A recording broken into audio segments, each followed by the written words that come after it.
We are your home theater and AV questions answered. This is AVRant.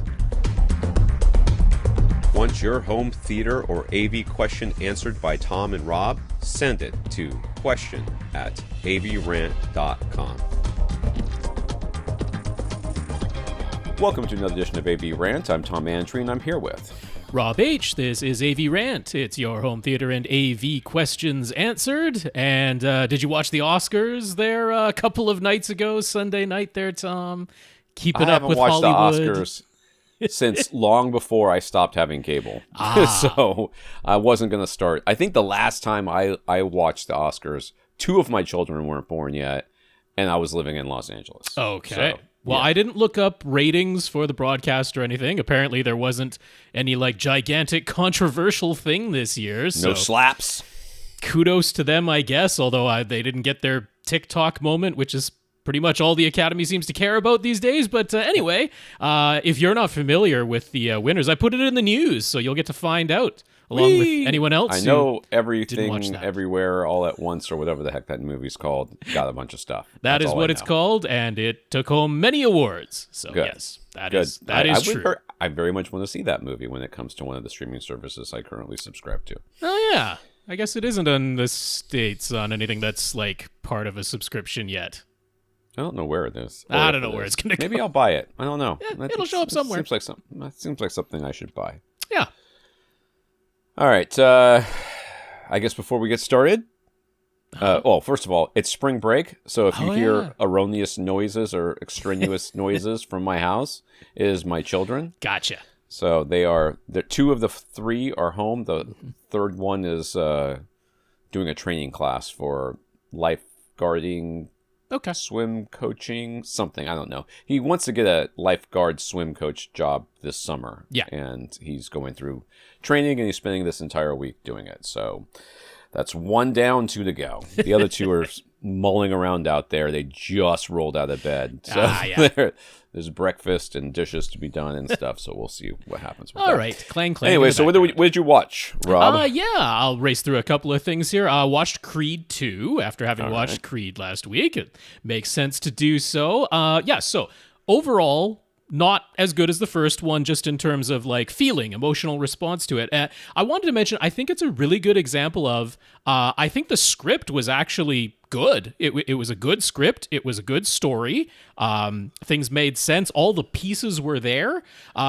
This was a different director. First one was directed by Ryan Coogler. I'm actually apologize, but I'm forgetting the name of the gentleman who directed Creed 2. I think it's a good example of just Creed how much... 3 is by Michael B. Jordan, right? That's right. The third one. Michael B. Jordan himself directed the third one, and is getting quite a bit of praise, although a little bit divisive on Creed 3 in the takes people are having, because it's very anime-inspired, which he made no bones about. He's like, I love anime. I want to kind of make live-action anime with Creed 3, and he did, and some people love it, and some people don't. Is there screaming? Is there... I don't know. Power up? Does his hair change color and get spiky? Apparently there are he's doing it wrong. Outright freeze frames and stuff. And I haven't seen Creed 3 yet, but I'm just things I've heard. So that is a different thing that we haven't had before in any of the Rocky franchise. But Creed 2 is the one I watched, and I think it's a great example of how much of a difference the director can make, and in particular just shot composition, because this is perfectly functionally shot. You can see everything that's going on. Nothing is confusing. There's no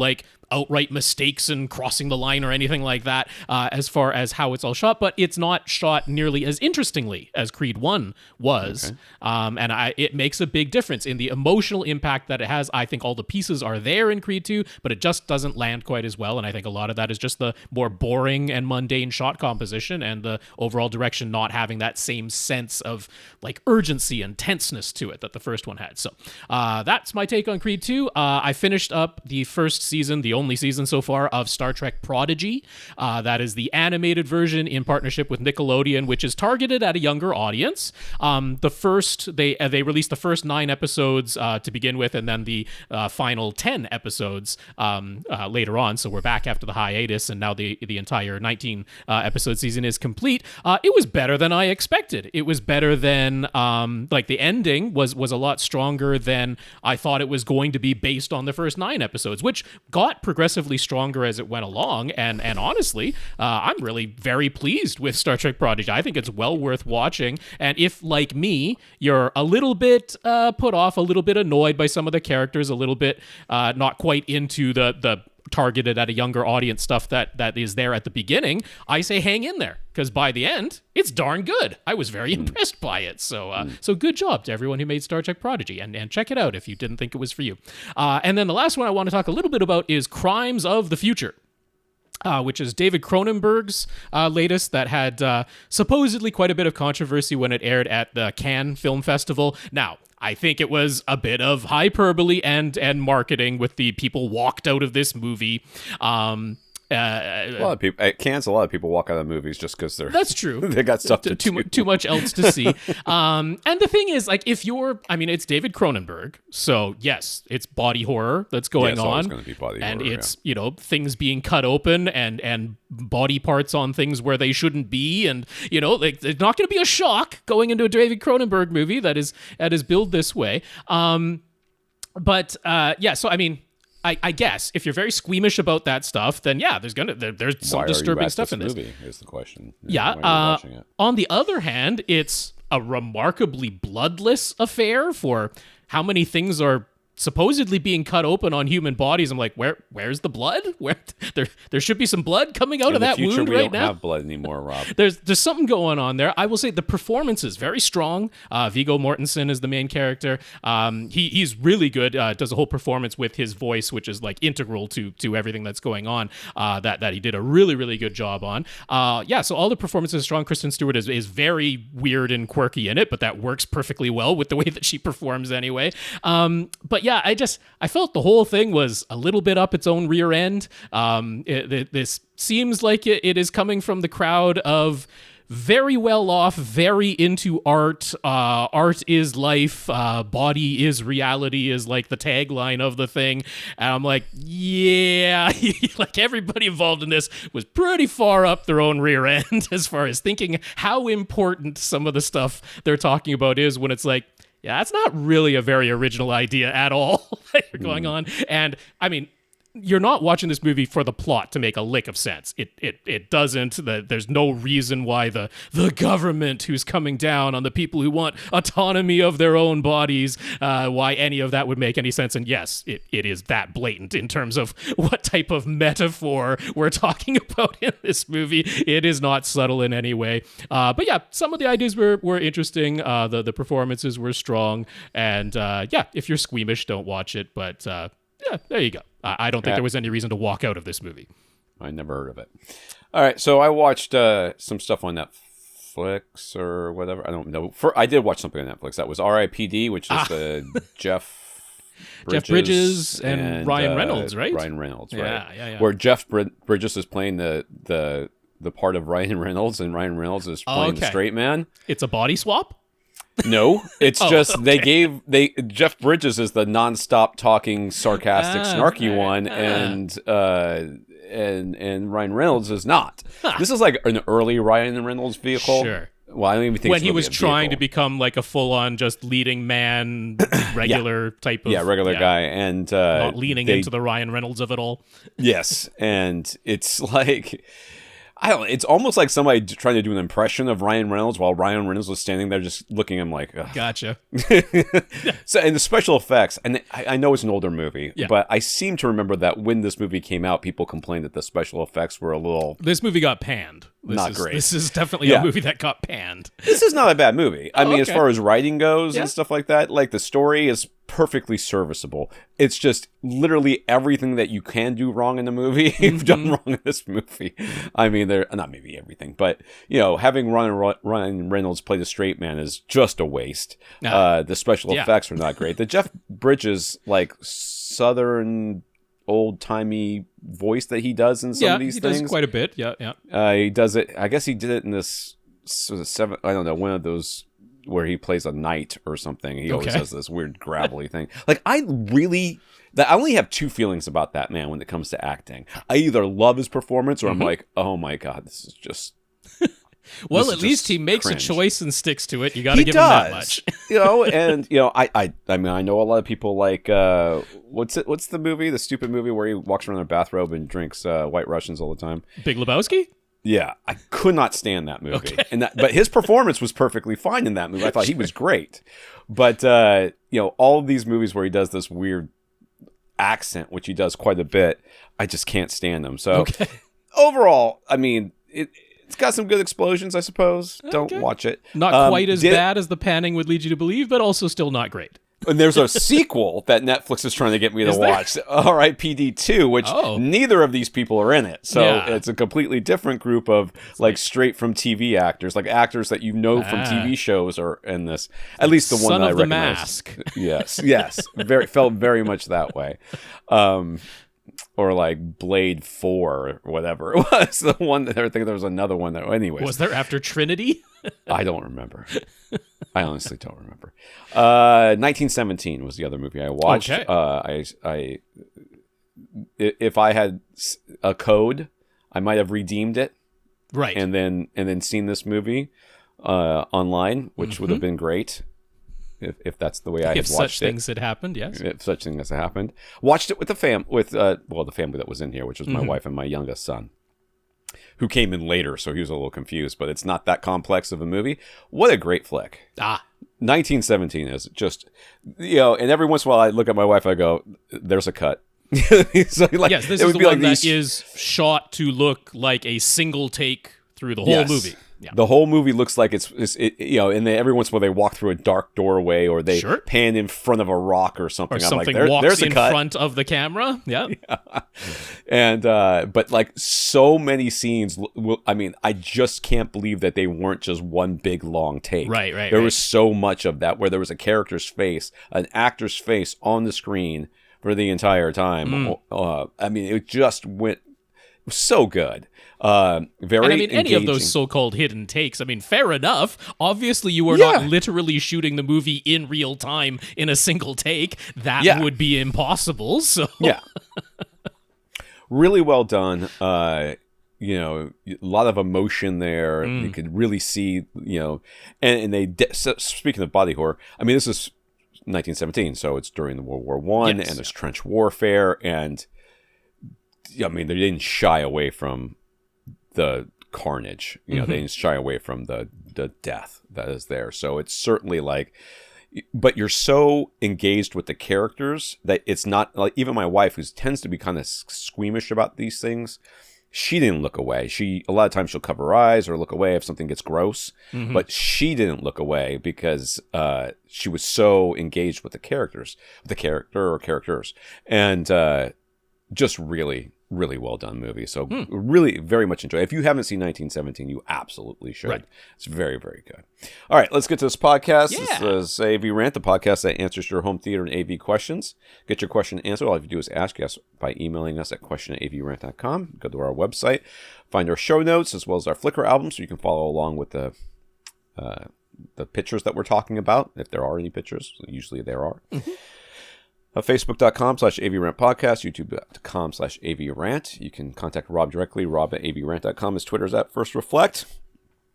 Is it still up? Is it still working? Oh, yeah. I'm still on Twitter. No, not you. I'm talking about the is service. Twitter itself still? Yes, intermittently, it's still around. Every once in a while. You never know. Kind of feels a lot more like the telephones in the early 20th century. Sometimes it works, sometimes it don't. You can contact me directly, tom@avrant.com. I want to thank our listeners of the week. I was going to thank our 138 patrons over at patreon.com. Patreon's a service that you sign up to become a contributing, supporting listener, member of our podcast community. Every month they'll take a little money from us, from you, and to give most of it to us. So thank you very much to our 138 patrons. That is right. That is patreon.com/AVRant podcast if you'd like to sign up to make an automatic monthly donation. So big thanks to our 138 patrons over there. All right. Andrew from AV Gadgets fame sent Rob the links to the HAL 9000 fan edit versions of the entire Star Wars saga. That's right. So Is that something we're thanking him for? It sounds like it's something that's going to suck up a lot of your time. We should maybe. I mean, I have no intention to watch all of them, but he's like, for sure, watch Rise of Skywalker. He's like, the fan edit version of Rise of Skywalker, he thinks is much better. That it pulls it all together. And which one is that? The last movie? That is the very last one. That is episode 9. I'm never seeing that movie again. I'm never watching that again. I'm never watching any part of that movie again. I tried. I can't do it. It's such a disgrace. That movie is such a disgrace. All you people who are mad at the middle one, the Rise of whatever it is, The Last Jedi. The Last Jedi, yes. Yeah. All you people, I am more mad than you are at Rise of Skywalker, than Skywalker. The people who dislike The Last Jedi are mad at that one. Okay. Yes. I mean, I know there's a split there because that's normally the people who want Star Wars to move in the direction of a bit more of a gray zone and a bit more realistic and away from the Skywalkers. They're the fans of The Last Jedi. And then the ones who are like, nope, I just want pure black and white and I want good versus evil and I want Skywalkers all the way down. Then, that's the divide. And normally I land in the latter camp. I ever meet Ryan Johnson, I'm going to say, the first thing out of my mouth is going to say, you got screwed. Disney screwed you. Normally I land in I want the pure black versus white, good versus evil, Skywalkers all the way down. I'm normally in that camp. And then, Andor came along and I love it. So I don't know. If you're going to go the more grounded, realistic, then you have to go 100% of the way, which is what Andor did. And then I really liked it. There you go. Byron bought a Dark Matter. Byron, whatever. Coffee.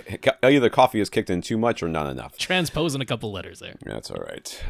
Brian bought a Dark Matter Sentry microphone from Monoprice and let them know it was thanks to my review. Yeah, I did read another review of that microphone from somebody who I read that review and went, I never would have done the review the way you did. like every single thing about your review is like, here are all my biases and exactly why I didn't, those biases are why I didn't like this microphone. Like, I don't have a microphone stand that fits this thing, so therefore it sucks. I'm like, wait a second, that's not how. It's an unsolvable problem. Yeah. But what they did say is they were, and again, this is just them not understanding how microphones work. That the different patterns of how the microphone works. They're like, it didn't even it let in noise from all the directions, even though I had it in the one direction. I was like, right. Yeah, it's not like noise canceling. It is a condenser microphone. It's gonna pick up the sounds. So the fact that I put in a recording of me talking directly into the front of the mic, even and changing all the different orientations, you can hear that. You can clearly hear that my voice still comes through. It's a little bit reduced when it doesn't accept as strongly from that direction of which I'm speaking, or from which I'm speaking. But yeah, it was very interesting. So I hope you like it. I think the microphone's pretty neat. I'm happy with it. I think it needs a shock mount, I think. And other than that, I think you'd be good to go. Pretty good to go. So I hope you enjoy it. Yeah, you give us your review. Yes, that's right. Thank you, Andrew. Thank you, Brian. Byron. His fault for the confusion. How dare he spell his name the way that it was spelled when given to him. Now that I have these glasses, I can no longer blame other things for that. Anyway,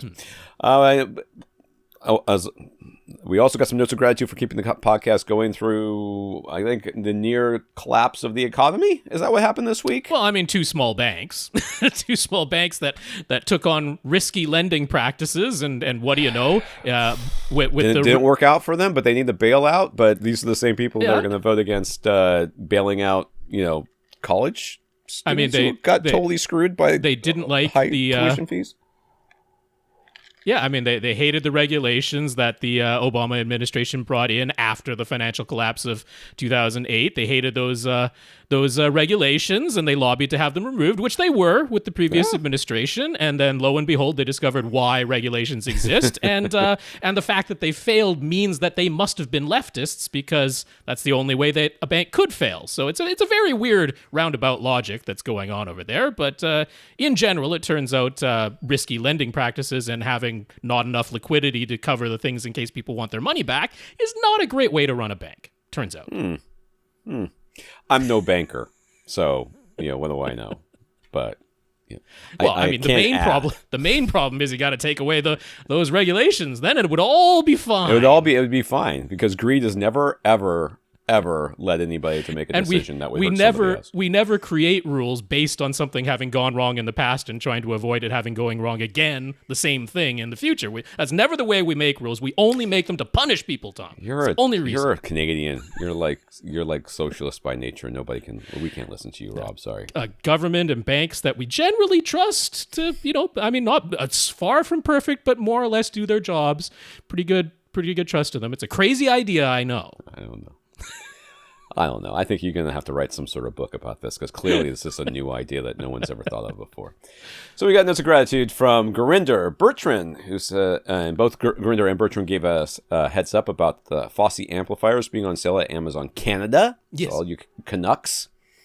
Because when the banks fail here, the amplifiers go on sale.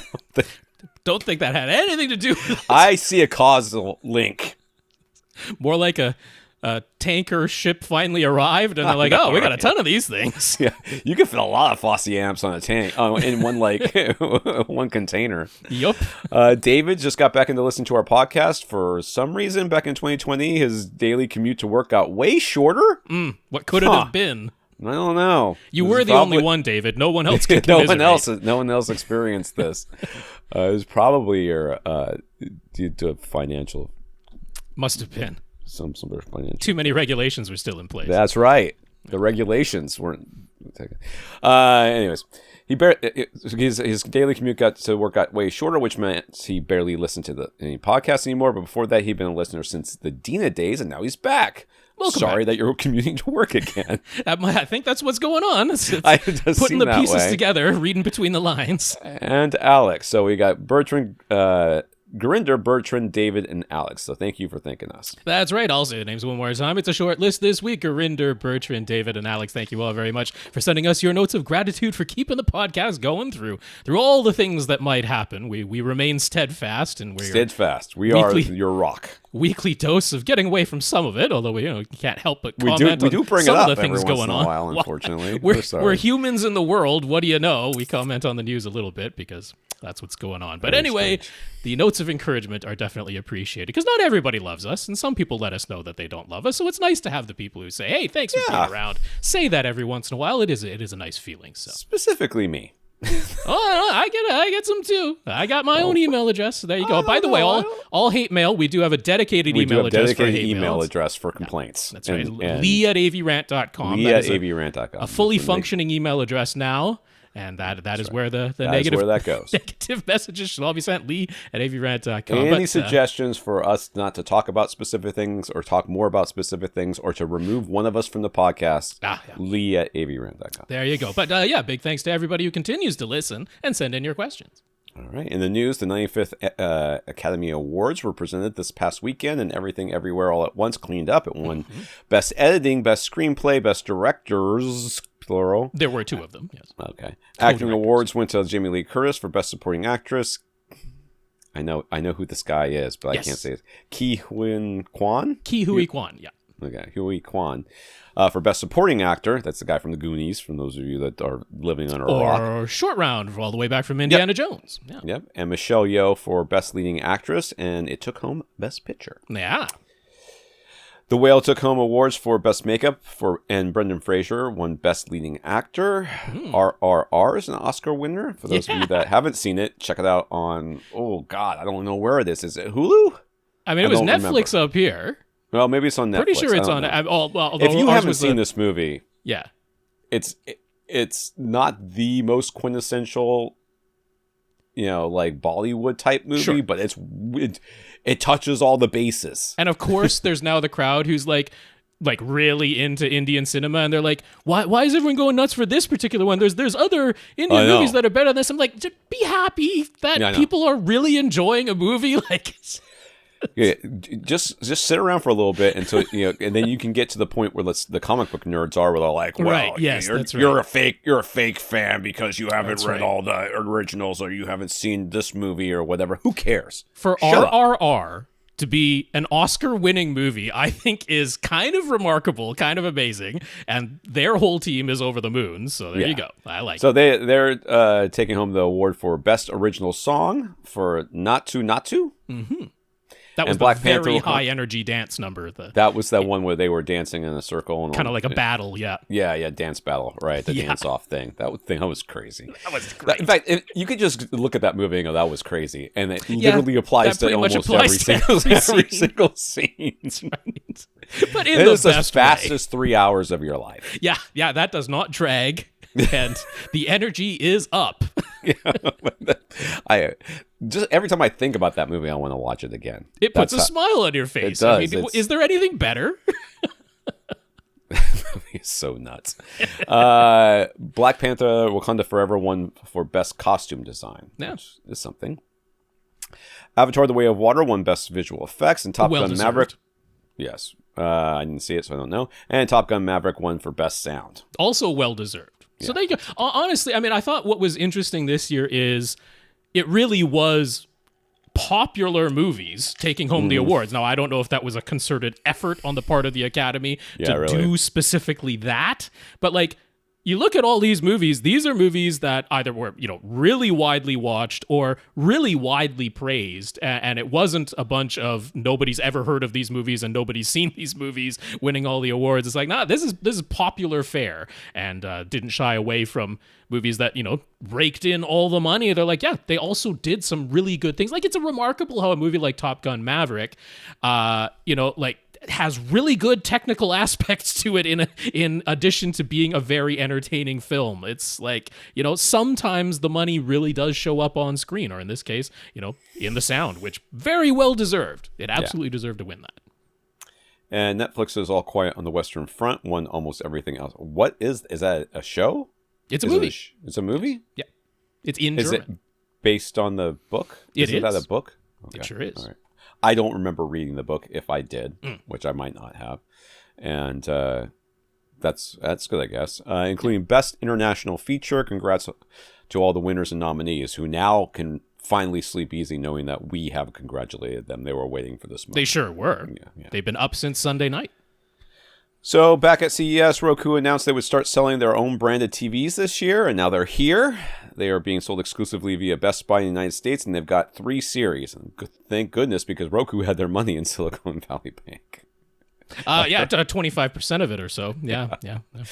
There are small 24, 32, and 40-inch sizes in the Select Series HD. These are super basic LCD TVs, although according to their specs, they at least use a backlight rather than edge lighting. Prices are $150, $200, and $280, respectively. Mm-hmm. Select Series 4K or basic 4K resolution LCDs ranging from 43 to 75, with prices from $320 to $800. Again, these at least use a backlight instead of edge lighting, and they can accept HDR10 and HDR10 Plus signals. Mm-hmm. The Plus Series 4K gets the goodies most of us would be interested in: full array local dimming, quantum dots, HDR10 Plus in Dolby Vision, and Dolby Atmos decoding on board. There are 55, 65, and 75-inch screen sizes priced at $650, $800, and $1,200. None of them are gaming powerhouses. They're all 60 Hz TVs, no 4K 120 or VRR happening here. So they're like right up my alley. So for $1,200, I can get a 75-inch TV is what you're telling me. Yeah, I gotta wait till they come out with an 83. Yeah, that's right, an 85-inch or something. No, that has not been announced, but so these are targeted at the entry level, obviously have Roku built in, as you would expect. Scuttlebutt is that the OEM behind them is TCL, which is not a surprise since that was the most prominent Roku TV partner that they had. But these will not have TCL badge on them anywhere. These will just say Roku on wherever there are badges and on the box that they come in. So there you go. Affordable, pretty reasonable sounding entry-level TVs, Roku built in. And now they're available at Best Buy. We'll have to see what the reviews are of these things. The UHD Alliance has said they're working on a Dolby Vision Filmmaker Mode that they're hoping will be included in TVs next year. Right now, the Filmmaker Mode is available for SDR and HDR10 content on TVs that support it, but Dolby Vision and HDR10 Plus still use their own picture modes with no Filmmaker Mode available. So, yay! I guess this is This is unnecessary for Dolby Vision because, I mean, the standard Dolby Vision dark picture mode is already very, very accurate. Dolby demands that. So I don't know why you really need an alternative. The only thing I will say is, I guess it's just the consistency and convenience of seeing Filmmaker Mode across every single type of signal that might come in. Although they haven't mentioned there being an HDR10 Plus version of Filmmaker Mode yet. Maybe that'll come in 2025, and there'll be another reason to buy a new TV because now there's an HDR10 Plus Filmmaker Mode. But regardless, yeah, this one I don't expect to have nearly as much impact in choosing it versus Dolby Vision Dark. There's really no reason it should be any different from Dolby Vision Dark. And I would imagine Dolby Vision Bright will still exist, and since it won't be Filmmaker Mode, still might have something like motion smoothing turned on, which is often the case with Dolby Vision Bright. So yeah, this one definitely seems a bit more redundant. I don't know, maybe they'll just outright replace Dolby Vision Dark in the menu with Filmmaker Mode, Dolby Vision Filmmaker Mode instead. So there you go. But I think it's really just about the consistency of someone. If they're choosing Filmmaker Mode, now it'll say Filmmaker Mode for every type of signal. I guess I see some value in this in that it makes, like, people, unlike the ones that listen to this podcast, most people are unconfident when it comes to choosing settings, and they need a little bit, like, any sort of reassurance that they're doing the right thing is helpful. So the Filmmaker Mode, I think is sort of a benefit in that it encourages people to say, okay, well, this one sounds like it's the right one because of the name. And and I do like the simplicity of publications being able to say, look, if you just want to see the movie the way the filmmaker intended, use Filmmaker Mode. Like, that was the whole idea behind it, was make it very simple, make the name something that's easy to recognize and remember, and be able to give a one-sentence advice for what picture mode people should put their TV into. So I'm absolutely fine with it because, like I say, it's not going to do any harm to what used to be Dolby Vision Dark if it does end up replacing it. So yeah, on a technical side, I don't think utterly necessary, but on a marketing side, I think it's a good move. Yeah. It's not on this list, but I will say that Clint of Clint DeBoer, who has been on this podcast many times and a long-time supporter, if not funder of the podcast, he reported that his Harmony has been bricked. Now, he does have a Harmony hub-based system. He does have a hub-based system, and the remote gave him a picture that says that it's lost connection to the hub or whatever. And that he needs to, reconnect it via the app on the computer. Yes. Well, he's got a Mac. He probably hasn't opened that app in 10 years because he hasn't changed anything in that long. Yeah. And it didn't. He couldn't get the app to open. It's not compatible with the OS, the current OS that he has on his Mac. Right. Yeah. So I gave him some suggestions, some from me, some from Rob, and he was supposed to have worked on it, but I haven't heard back from him as to how it's going. But, if any of you have similar problems, like, I know that Harmony changed apps at one point, like on their Mac. I have two. Yeah, like the desktop applications. Yeah, the desktop applications. So I have two different Harmony apps, like My Harmony and then something called something else. I don't remember the other one. Well, I think there was just like the Harmony remote setup, which was like the original, and then it became My Harmony when they brought in the hub-based systems. But yeah, what's posted on Harmony's website right now, because I mean, I just briefly looked into this to see if there's anything I could offer to Clint for advice, and what's posted on their website right now is that Harmony hub-based systems are exclusively programmable through the smartphone app, and like they don't even talk about the desktop app anymore. So if that's the case, it might be an explanation for what happened with his system, where if he had never used the smartphone app to set up his Harmony hub-based system, then I don't know, servers were changed or some setting was changed and it's not able to connect back to the server and basically made his system useless. So, I mean, the downside is if he goes ahead and downloads the smartphone app, he'll basically have to do an entirely fresh setup. It's not like it's going to have his settings stored because he's never done things through the smartphone app before. So that is definitely a big hassle, but hopefully that at least allows him to get the thing working, like functioning again. Yeah, we'll see. I'll report back once I hear from him. But if any of you are out there having similar problems, just know that you're not alone. Yeah. Get to the questions here, Stefen. If you look around at different projection screen options, there's a huge variety of price points. We seem to be quite practical. We also seem to frequently recommend some of the less expensive options from the likes of Silver Ticket and Elite Screens. But what differences do the more expensive brands, oh my God, I don't even want to say this name, like Stewart or Screen Innovations actually make? I wrote an article about this. Yeah. And there are some benefits to spending more. I think you might get slightly more even color finish across the thing. Easier to put together if you're self-assembling. I don't know, sometimes the cheaper brands are easier to physically put together, honestly.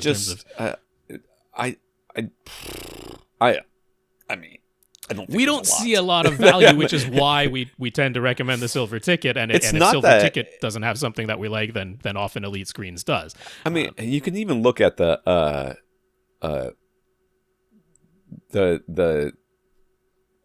conversation we've had with what's his name, Carl about his. I mean, he even got the materials from all the different places and preferred the less expensive ones. Well, I mean, in his case, Seymour Screen Excellence, which is certainly not in the inexpensive category, but falls a little bit in between, because not as expensive as Stewart or Screen Innovations, but definitely more expensive than Silver Ticket or Elite Screens. And Seymour AV and Seymour Screen Excellence is often where we stop in our recommendations and don't typically recommend anything more expensive than what you might find at Seymour. But very often, yes, we're going to recommend something from Silver Ticket or Elite Screens.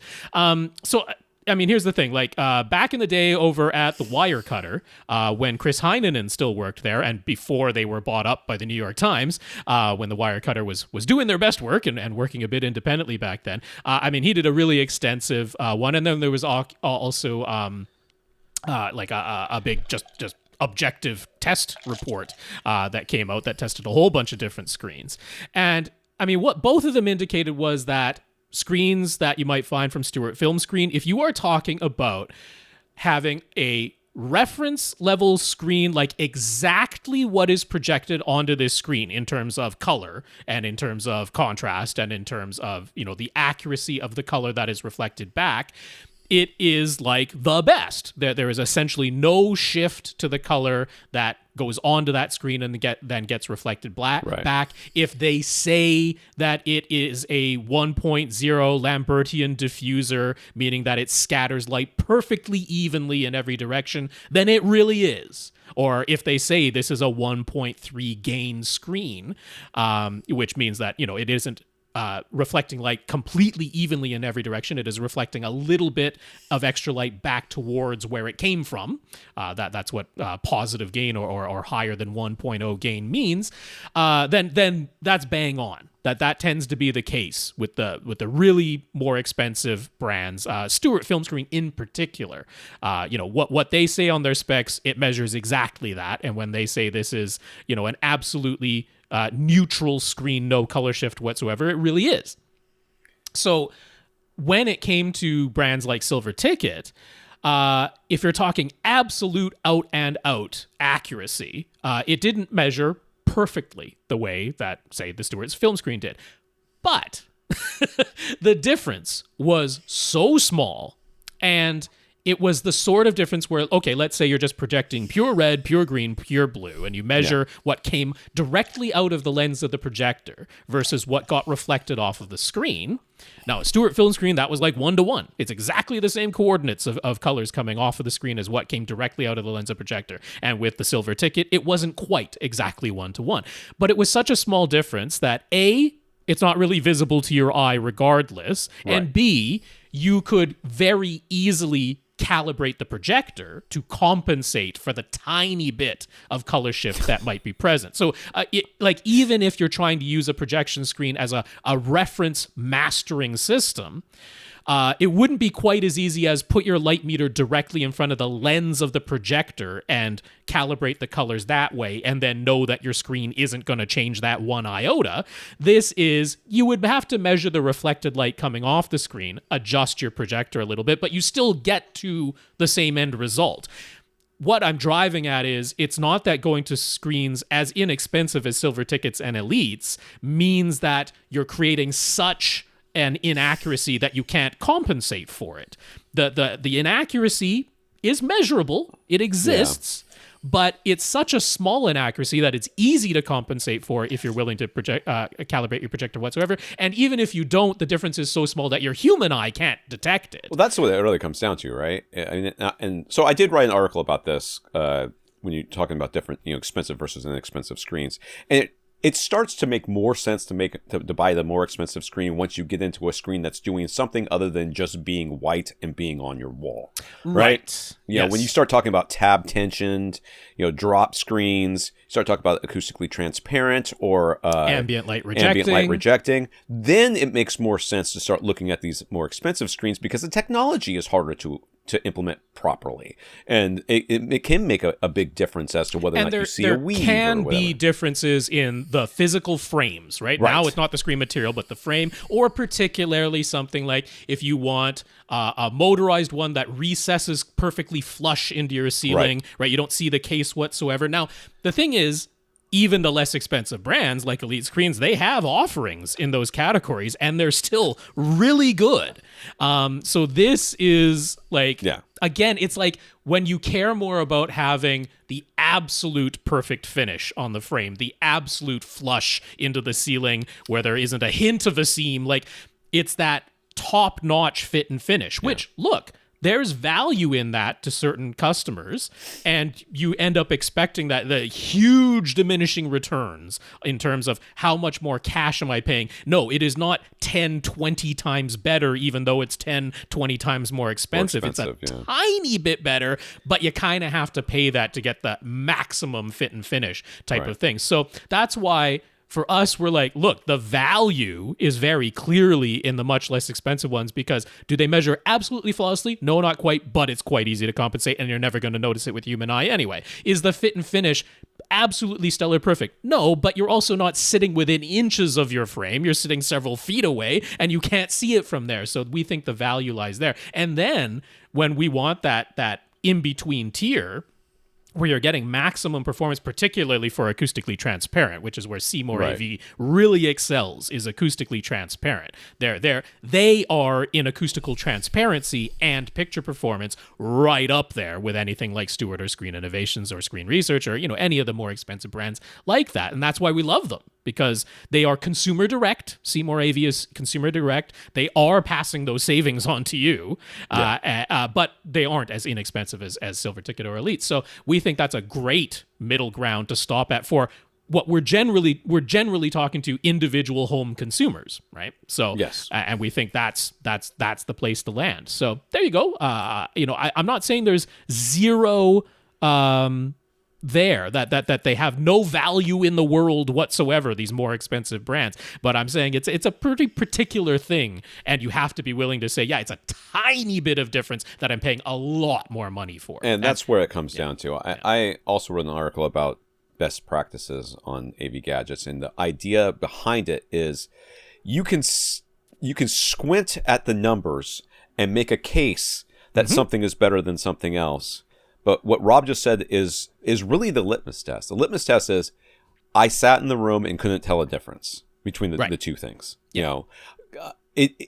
All the data in the world, all the measurements in the world don't mean anything if when you're in your room and you look at it or you hear it and you can't tell a difference, then there is no difference. It might be a measurable difference. There is no difference. And that's why screens in particular for us, we're like, just get the cheap one, because you're not going to be able to see the difference. Now, and even if it's more difficult to set up, let's pretend that there was a really expensive screen out there that had perfect reflection and no color shift, and like it just popped out of the box, like it popped out of the box, right? And it was perfect. and you threw it up on your wall. It's self-adhesive, right? Magnetically attached to your wall. It was like super easy, right? I would still recommend the cheap one that was harder to put together, harder to hang, and had a little bit of color shift that you're not going to tell anyways. What I mean, because honestly, in terms of ease of assembly,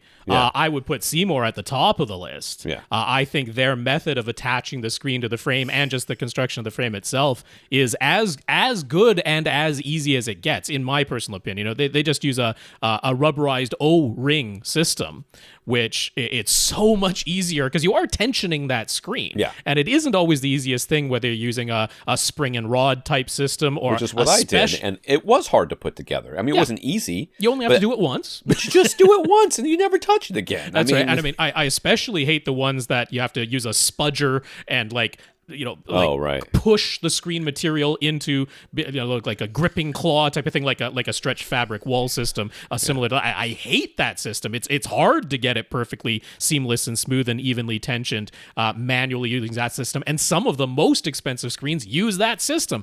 I think because they want you to have to hire a professional to do it and not be able to do it yourself. Yeah. And I hate that system. So I would put Seymour at the very top of ease of assembly. I think their screen attachment system is the best. So there you go. Yeah. All right. We typically recommend installing backer boxes for in-wall speakers, correct? We do. If backer boxes are needed, why don't most in-wall speakers come with them? What happens if you don't use a backer box? Is there a specific type of material you should put in the wall behind the speaker if you're not using a backer box? So do you need a backer box? It depends on where you're... Now, you asked specifically in-walls. In-walls. Yeah. But in in-walls, do you have to put one in there? The answer is almost always no. You don't as far as building code and fire safety code goes. In ceiling speakers, though, are different. In ceiling speakers, especially if you're in the UK, because I did an article on this, and the UK in particular has like a lot of rules about That's right. about and I mean, fire it's fire breaks. safety. They're not caring about how good it sounds. No, it's just they're fire not. Safety. They don't care. They want to make sure that fire can't easily travel from one room to another. That's and right. Cutting holes in your room is it's just a way of doing that. Sure. So for in-ceiling speakers, there may be like real rules for why you have to use them. But for us, we care about how it sounds. And that's why we recommend the backer box, because just like your normal in-room speaker, there needs to be some sort of volume behind there behind the speaker in order to kind of control what's going on. It's a speaker that has a completely open bay behind it is going to sound completely different than one that's shoved into a wall full of insulation and the insulation is just pushed out of the way. It's not going to sound the same, but you want all your speakers to sound the same, so you build a backer box to go around it, or you buy one, and then all the speakers will sound volume of air worse. behind it. Yeah. Also, we are very concerned with any in-wall or in-ceiling speakers about sound leaking to adjacent rooms. Yeah. So obviously having just as much sound coming out the back of the speaker and firing into the cavity of your wall or ceiling, it results in a lot more leakage of sound to adjacent rooms than having a sealed, fixed, enclosure behind that speaker driver. So I mean, that's why we recommend it. What happens if you don't use it? Well, you have sound leaking into the adjacent rooms, and you don't necessarily have uniform sound from the identical speaker installed in different bays of your room. You might have differences in sound inside of your room as well as outside of your room. That's what could happen if you don't use it. And then, of course, there's the fire safety things to be concerned about. That's a big one.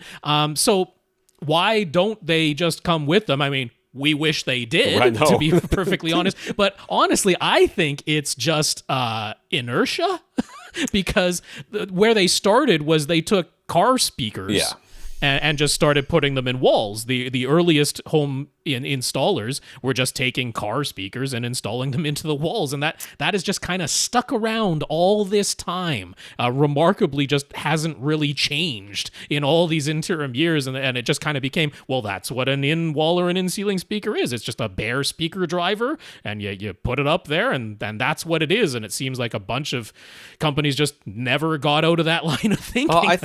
I think you can make the argument that one of the reasons why they're not doing it is because it allows for the maximum flexibility in placement. Like if you throw a backer box on something, you are almost always going to be increasing the depth that you need for the speaker. Sure. Whereas if you leave it open, then if there's a very narrow wall, this speaker can be put in there, and then if you wanted to build a backer box around it, you can make it very narrow but quite wide or quite tall usually, in order to compensate for that. So I mean, I can see why they maybe don't want to do it, and that it just limits the number of manufacturers of everything. They have to look at the consumer pool that they are marketing to, and they want to expand that pool to the widest number of people possible. Of course, yeah. And if decreasing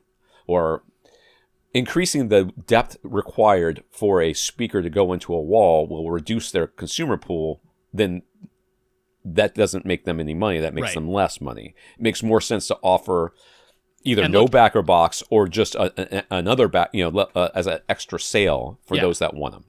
Any enclosure of any kind is going to increase the cost versus just a bare driver. Sure. So, there's the price tag thing to consider as well, as far as just the marketing of it. Because when they're up against other in-wall speakers that don't have any sort of enclosure and they're cheaper as a result, then sometimes people don't take that into consideration, and they're just looking at the price tag, and they'll go with the cheaper one. So in terms of, look, if you just don't have a backer box, what should you do inside the wall? Well, I mean, essentially the cavity in your wall has become the enclosure for that speaker drive at that point. So you would treat it like a speaker enclosure. You'd want just regular insulation in there, fiberglass or rock wool or cotton-based insulation, just like you would have inside lining the interior of a sealed speaker. You open up a sealed speaker, there's going to be a bunch of stuffing in there.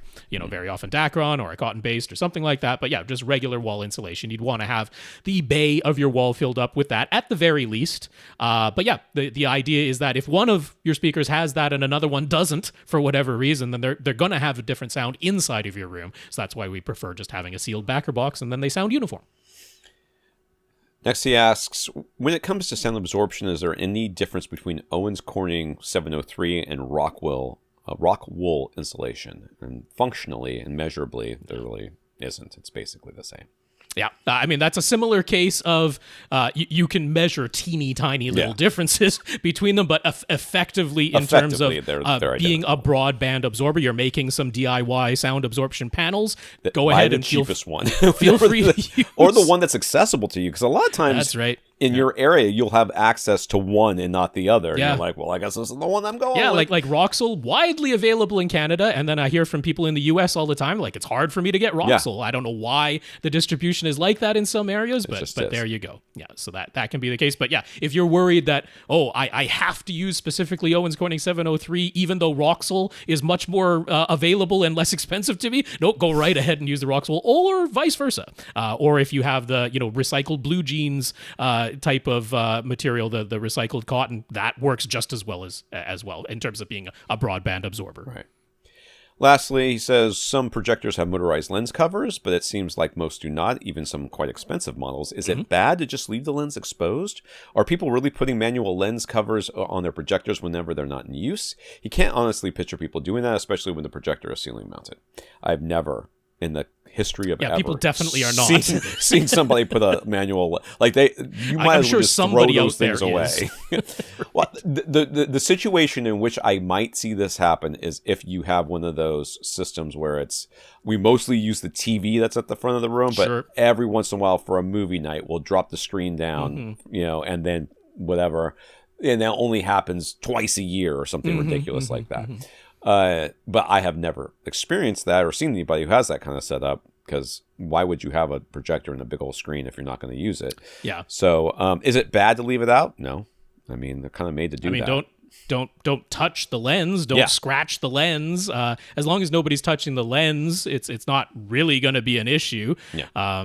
In terms of just like dust and debris getting on there, well, don't let your room get so dusty and debris filled that it's just by the ambient movement of the air going to end up coating your lens. I mean, I guess that's about all. I mean, it's easy to get. You can get lens cleaner and a lens cleaners, cloth. Yeah, and a lens cloth. It's not that big of a deal. Yeah, that's all you need. So no, it's not that big a deal. On DLP projectors, it's really not a big deal because the entire light path is sealed on a DLP projector. So there's really no way for anything to get behind the lens. But even so, it's not It's not that big a deal. Don't touch it. Don't scratch it. And if it does get dusty or get some debris on it, use a proper lens cloth and lens cleaner.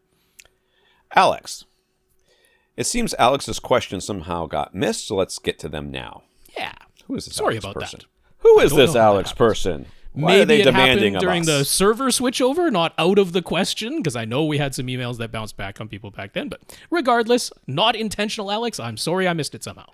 Actually, I deleted it on purpose because still should have shown up in my inbox. just randomly right. deleted. You this picked one. Picked this guy and said, you know what, Alex, I don't like that name. Boom, delete. All right. Alex currently has surge protection but no battery backup. What gear ought to be plugged into a battery backup? He does not have a projector, which he knows we always mention, but right now he's got an LG OLED, Denon X3700H, Fosse 2-channel amp, NVIDIA Shield, and an air conditioning unit all plugged into his surge protector. An air conditioning unit. I read it that way. I mean, he said aircon unit, so I figure that's what that means. Could it be the fans that go on top of your receivers? But that's AC Infinity, right? That's whatever. Maybe that's what he meant. Maybe I'm that's going what he with meant. that one because I don't. That makes a lot more sense than air conditioning. It's not out of the question. Someone has their air conditioning unit. Anyway, he said aircon unit, so whatever that means, that was mentioned. So he also has a Synology NAS, network accessible storage. Network attached storage. Whatever, yes. I can never remember. Set up, and that's the main thing he's thinking he needs a UPS for. What do we say? So yes, we always say that you need a battery backup for your projector or anything that has fans that need to cool it. Okay, So if you think about your AV receiver, it does not have fans, so you do not need a battery backup for that. I mean, it probably does somewhere, but they only flick on in the case that things are getting really, really, really hot. Most of the time, it's passive cooling. Yes, it is. Same thing with most TVs. Same thing with that Fosse 2-channel amp. I don't know about the NVIDIA Shield. It's a PC, so it might have It's got a little fan in there, but I mean, it turns off as soon as you power it down. But I would also extend that I do really like having battery backup on anything that has storage, anything that has a hard drive or storage of any kind. So video game consoles, cable box DVRs, NVIDIA Shield, and actually even your TV, because that has its own operating system and its own storage going on in there.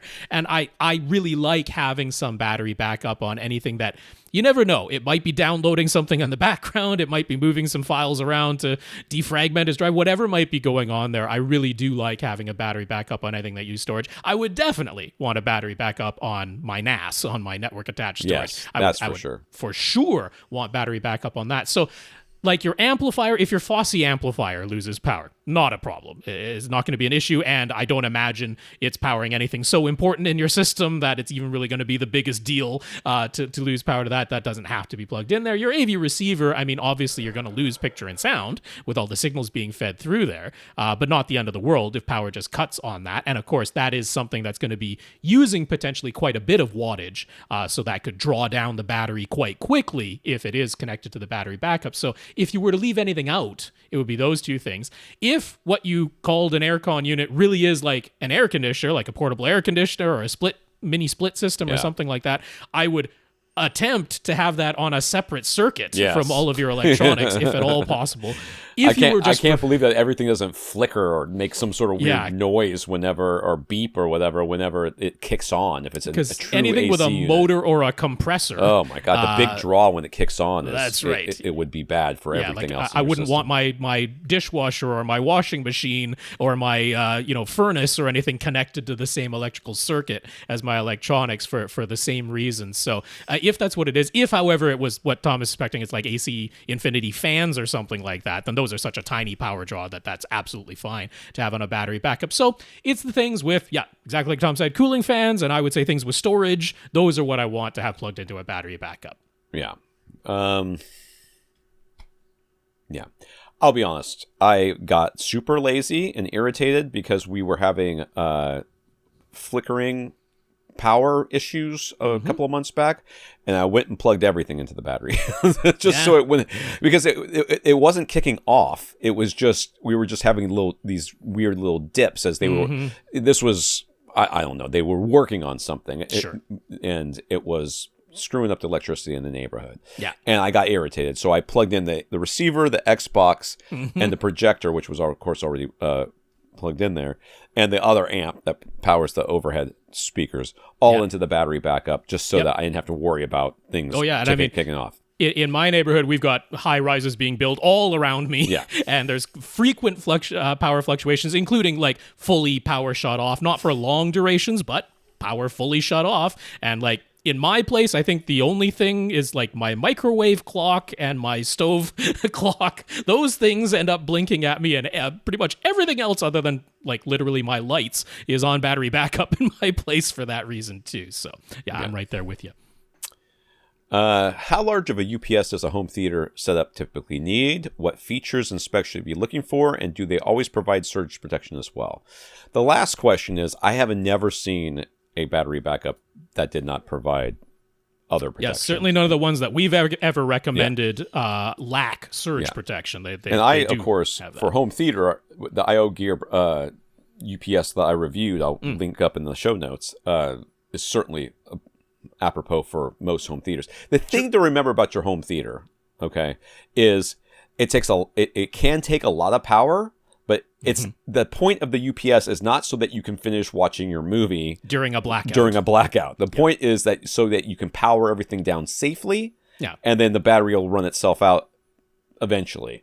But for me, I've got 3 UPSs in my house because I've got one for my I have like a little computer set up for my work. Somehow my computer is the only one that's not plugged into the dang thing, but everybody else is all the other gear is plugged into it.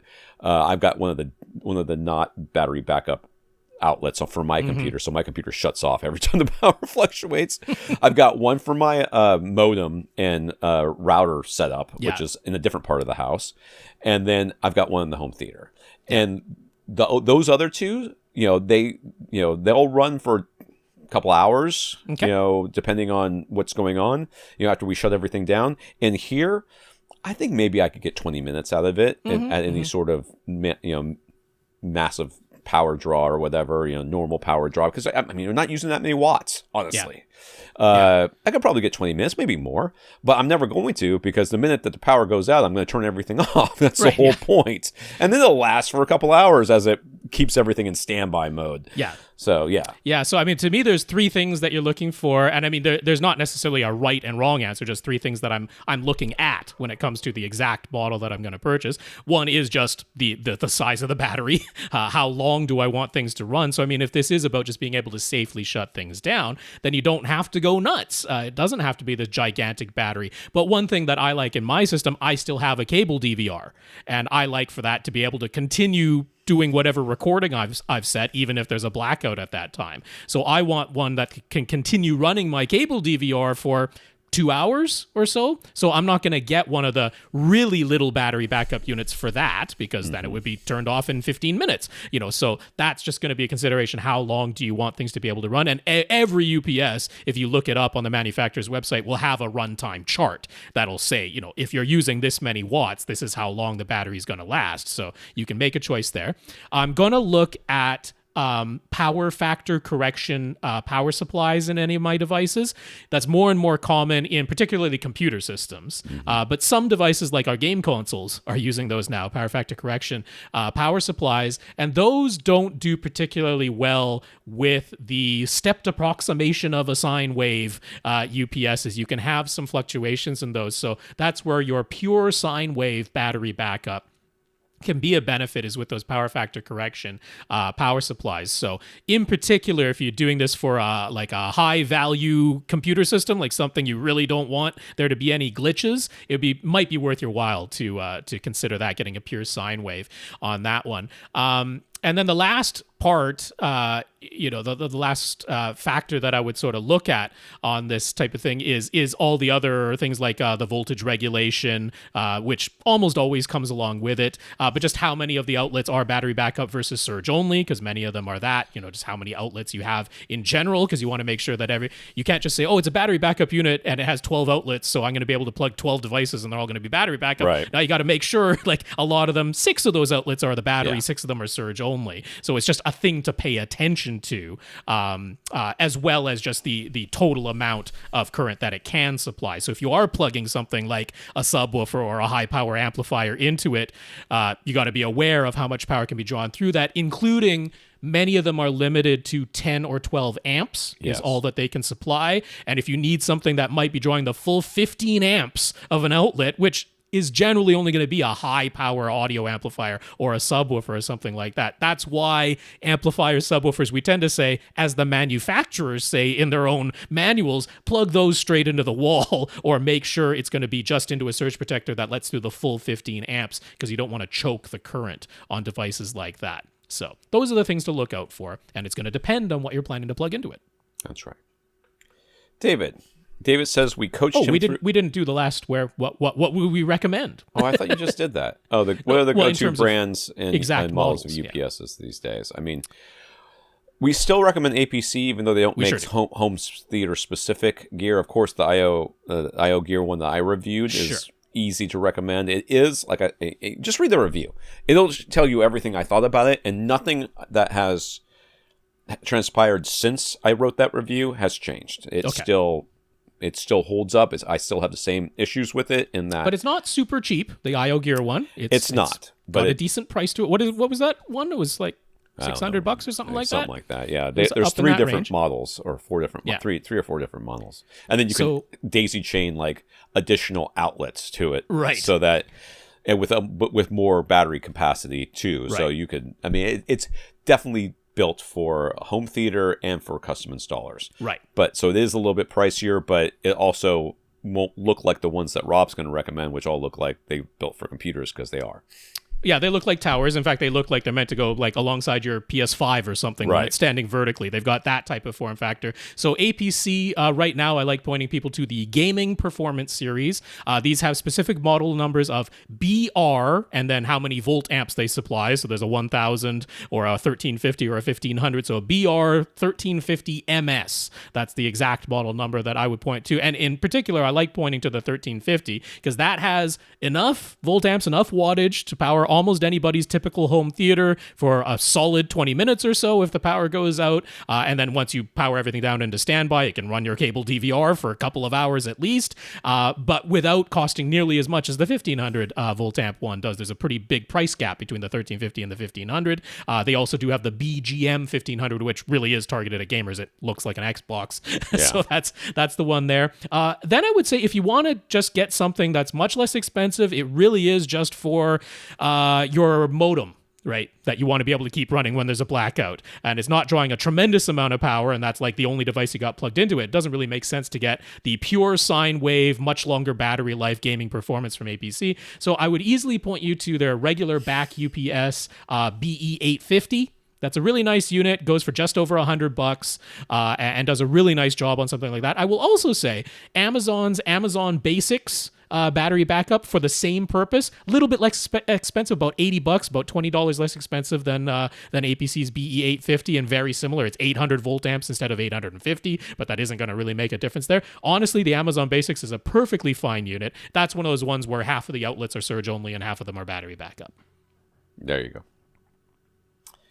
All right, let's scroll again. David says we coached him through his purchases for pretty much all the gear that is currently in his home theater. KEF R series speakers across the front with KEF E series, the egg ones, surrounds and surround backs, RBH in-ceiling speakers for Atmos, and a pair of SVS PC12 NSD cylinder subs at the midpoints of his side walls. Nice. The room is 12 by 21 with low ceilings, and it was all being powered by a Denon X4300H receiver. As display as the Epson 5040 UB projector. That does sound like a bunch of stuff we would have recommended. Yeah.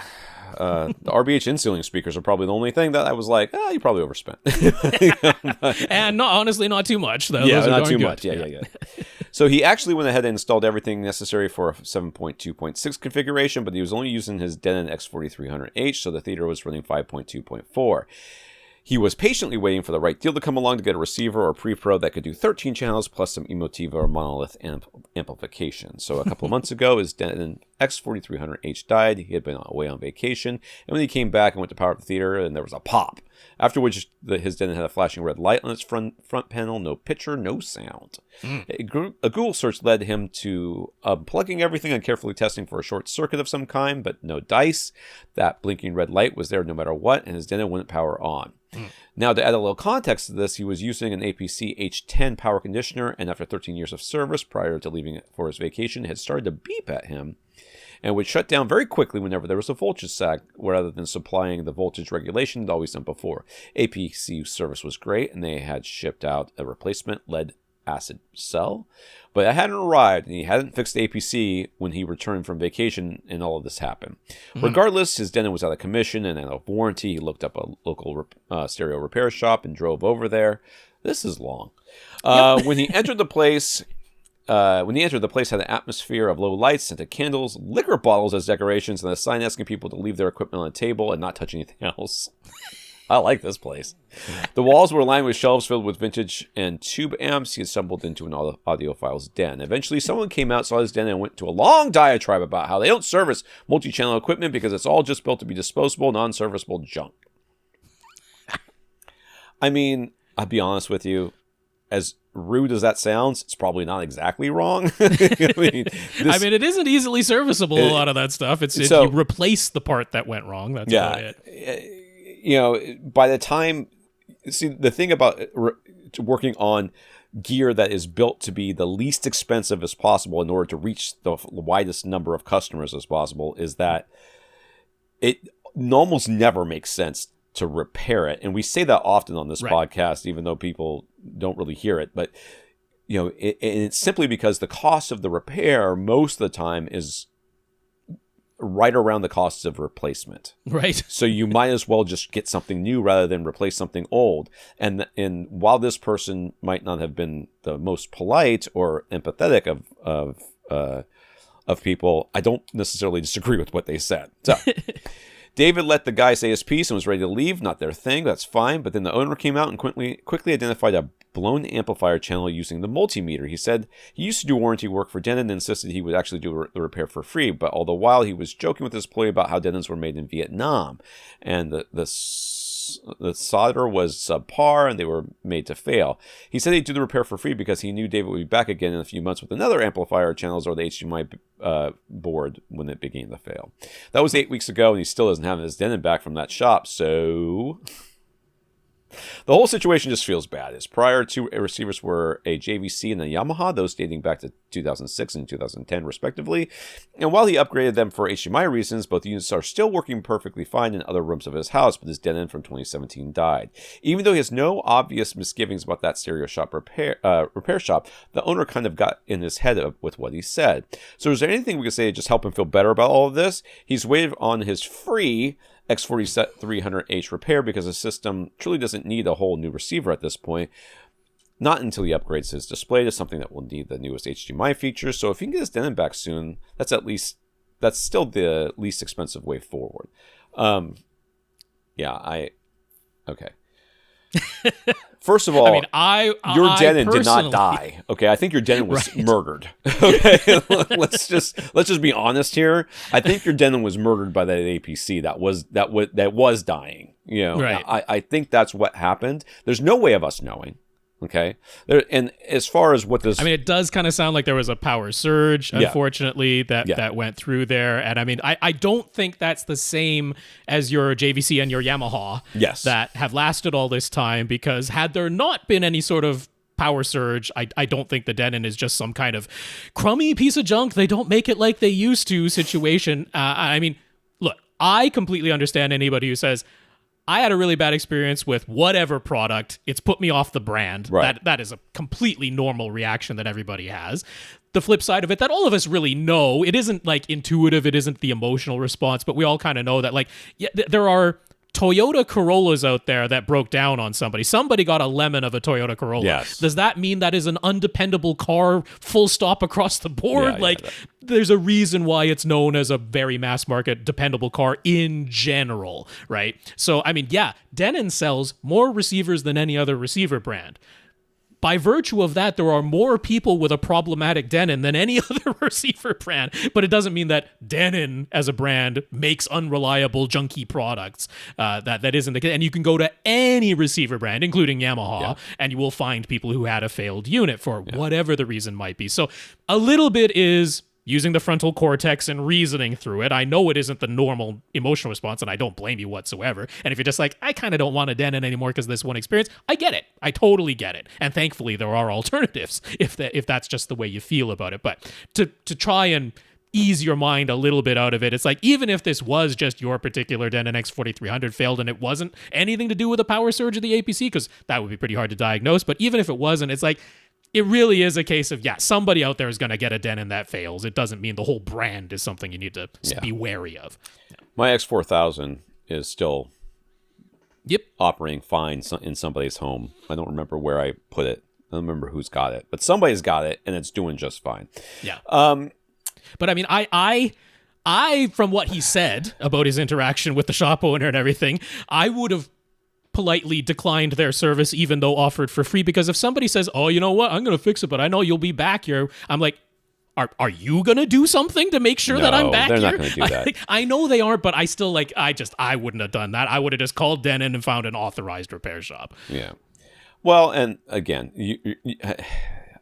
we're going to talk more about this later, but the cost of replacement is usually going to be for a like receiver is usually going to be about the cost of repair anyways. Yeah. So also, I understand you wanted to take advantage of the free repair. Sure. But I do not believe that the Denon that you can look at this one product and what this person says.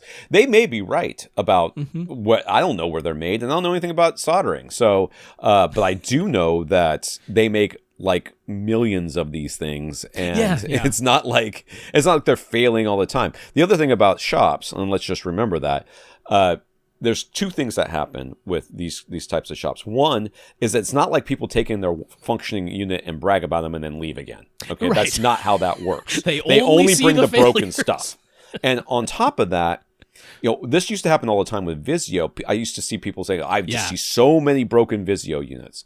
They sell so many more units than everybody else. Of course, you're going to see a bunch of Denons that are broken. You're going to see a bunch of Denons that are broken because they sell a lot more volume than the audiophile crap that never breaks. You're seeing the same percentage, like 1%. 1% of a million is a much bigger number than 1% of 100. That's just all there is to it. So let them vent. Is what I would say. Let them vent.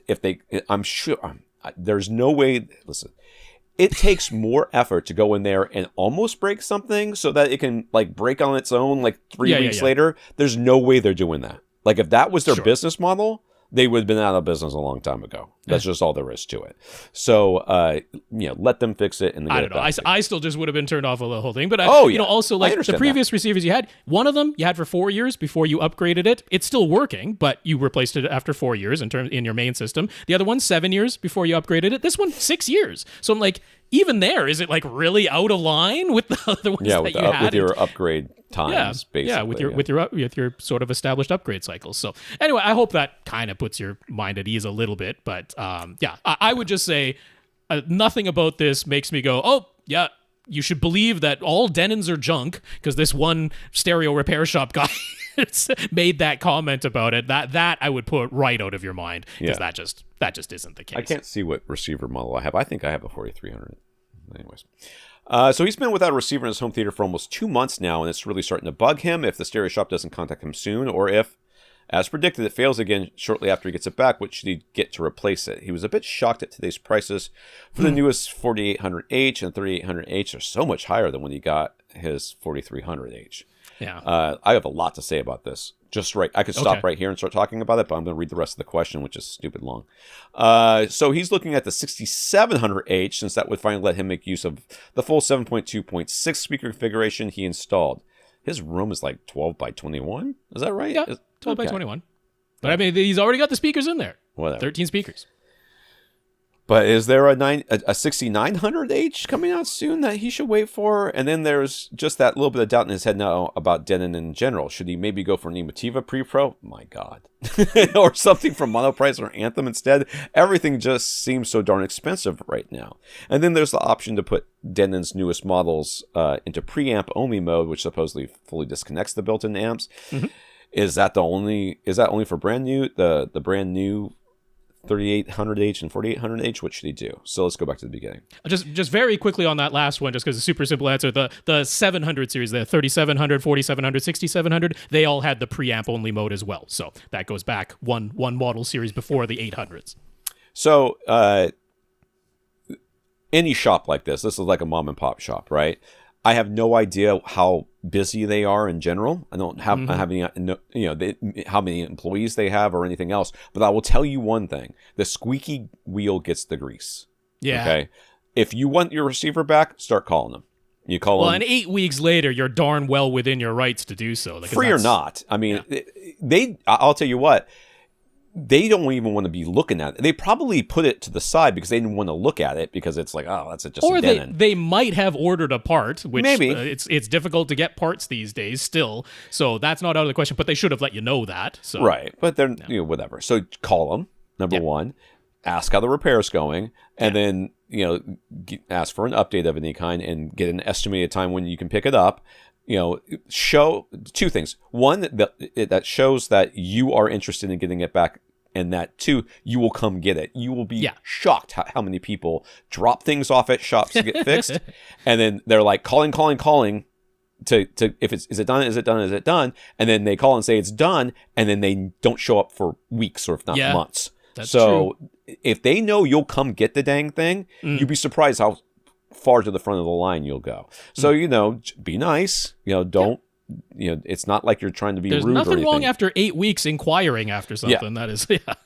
Now, as far as the prices, I have a lot of thoughts on this. First of all, I don't think anybody remembers how much they spent on anything 4, 6, 8 years ago. Well, I mean, he knew the exact price he got his 4300H for. So I know, but that money, that amount, that felt like how much that felt like then, and how much it feels like the new prices now. I think you lose a bit of that. You're like, a lot of times I hear people say, "Oh, on my last this, I only spent $100 on." I'm like, really? Did you only spend $100?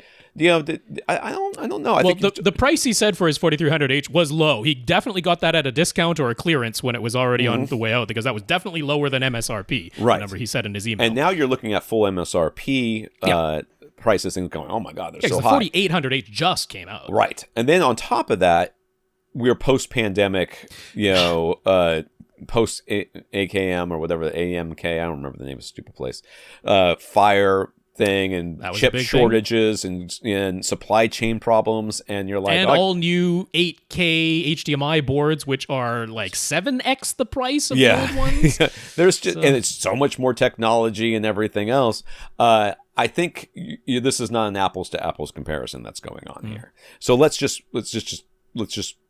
as far as prices go, you're just going to have to decide how, just like you did with your last receiver, how are you going to afford what you either need or what you want? Right. Because, you can get what you need probably fairly cheaply to power what you currently have, to kind of replace what you have. But you're now starting to talk about, oh, I want this, and I want to be able to do all these speakers I installed and a bunch of other stuff, and now you're like, oh, I can't believe it's so expensive. Of course it's expensive. You're doing a whole bunch of other speakers. It's absolutely the case that the MSRP on the X4800H is higher than the MSRP was on the X4300H, which was higher than the price he actually paid for his 4300. So I mean, all of that is just objectively true. But yeah, there are justifications in this case for why those prices have climbed up considerably. It's not just Denon trying to gouge everybody. Like we went through a 3-year pandemic. We are still in a 3.5-year pandemic. It's still ongoing. So yeah, that impacted things. They had to switch DAC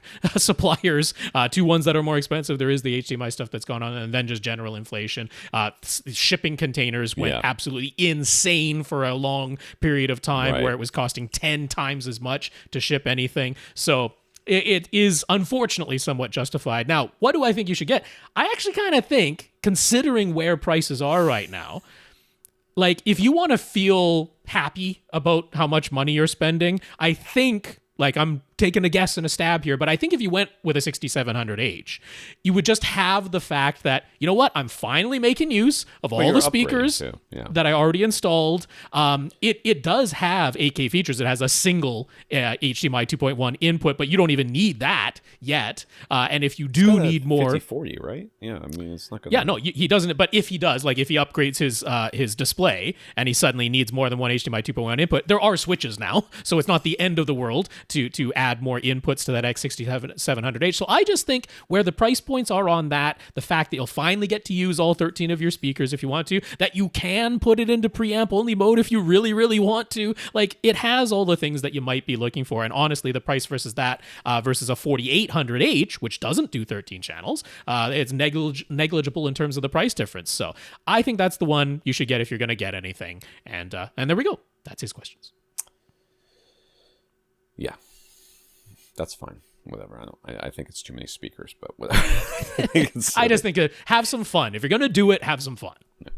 Yeah. Dan would like to get a sound bar for his bedroom. If this was Reddit, that would be the end of the question, and we would mock you. And I think it's a reasonable request. You'd like to get a soundbar that can accept a Dolby Atmos signal and use some virtualization to deliver a more immersive audio experience, but just from a single soundbar. The other key features looking for is a regular subwoofer output so they can use a proper sub and not just a wireless bass module that comes with the soundbar. Any suggestions? No. I do have some. Unfortunately, it's a case of either very expensive, too expensive in my opinion, or quite inexpensive and maybe not the very greatest soundbar, and not necessarily all the features I would look for, but that's kind of everything in the happy middle comes with one of those wireless subs and doesn't have a subwoofer output. Yeah. So being bedroom system, just want something simple. I'm thinking maybe low price. There are two options that jump out because they're kind of the only ones that have subwoofer outputs. One is from Denon. It's their DHT-S 217. What a model name, but that's what it is.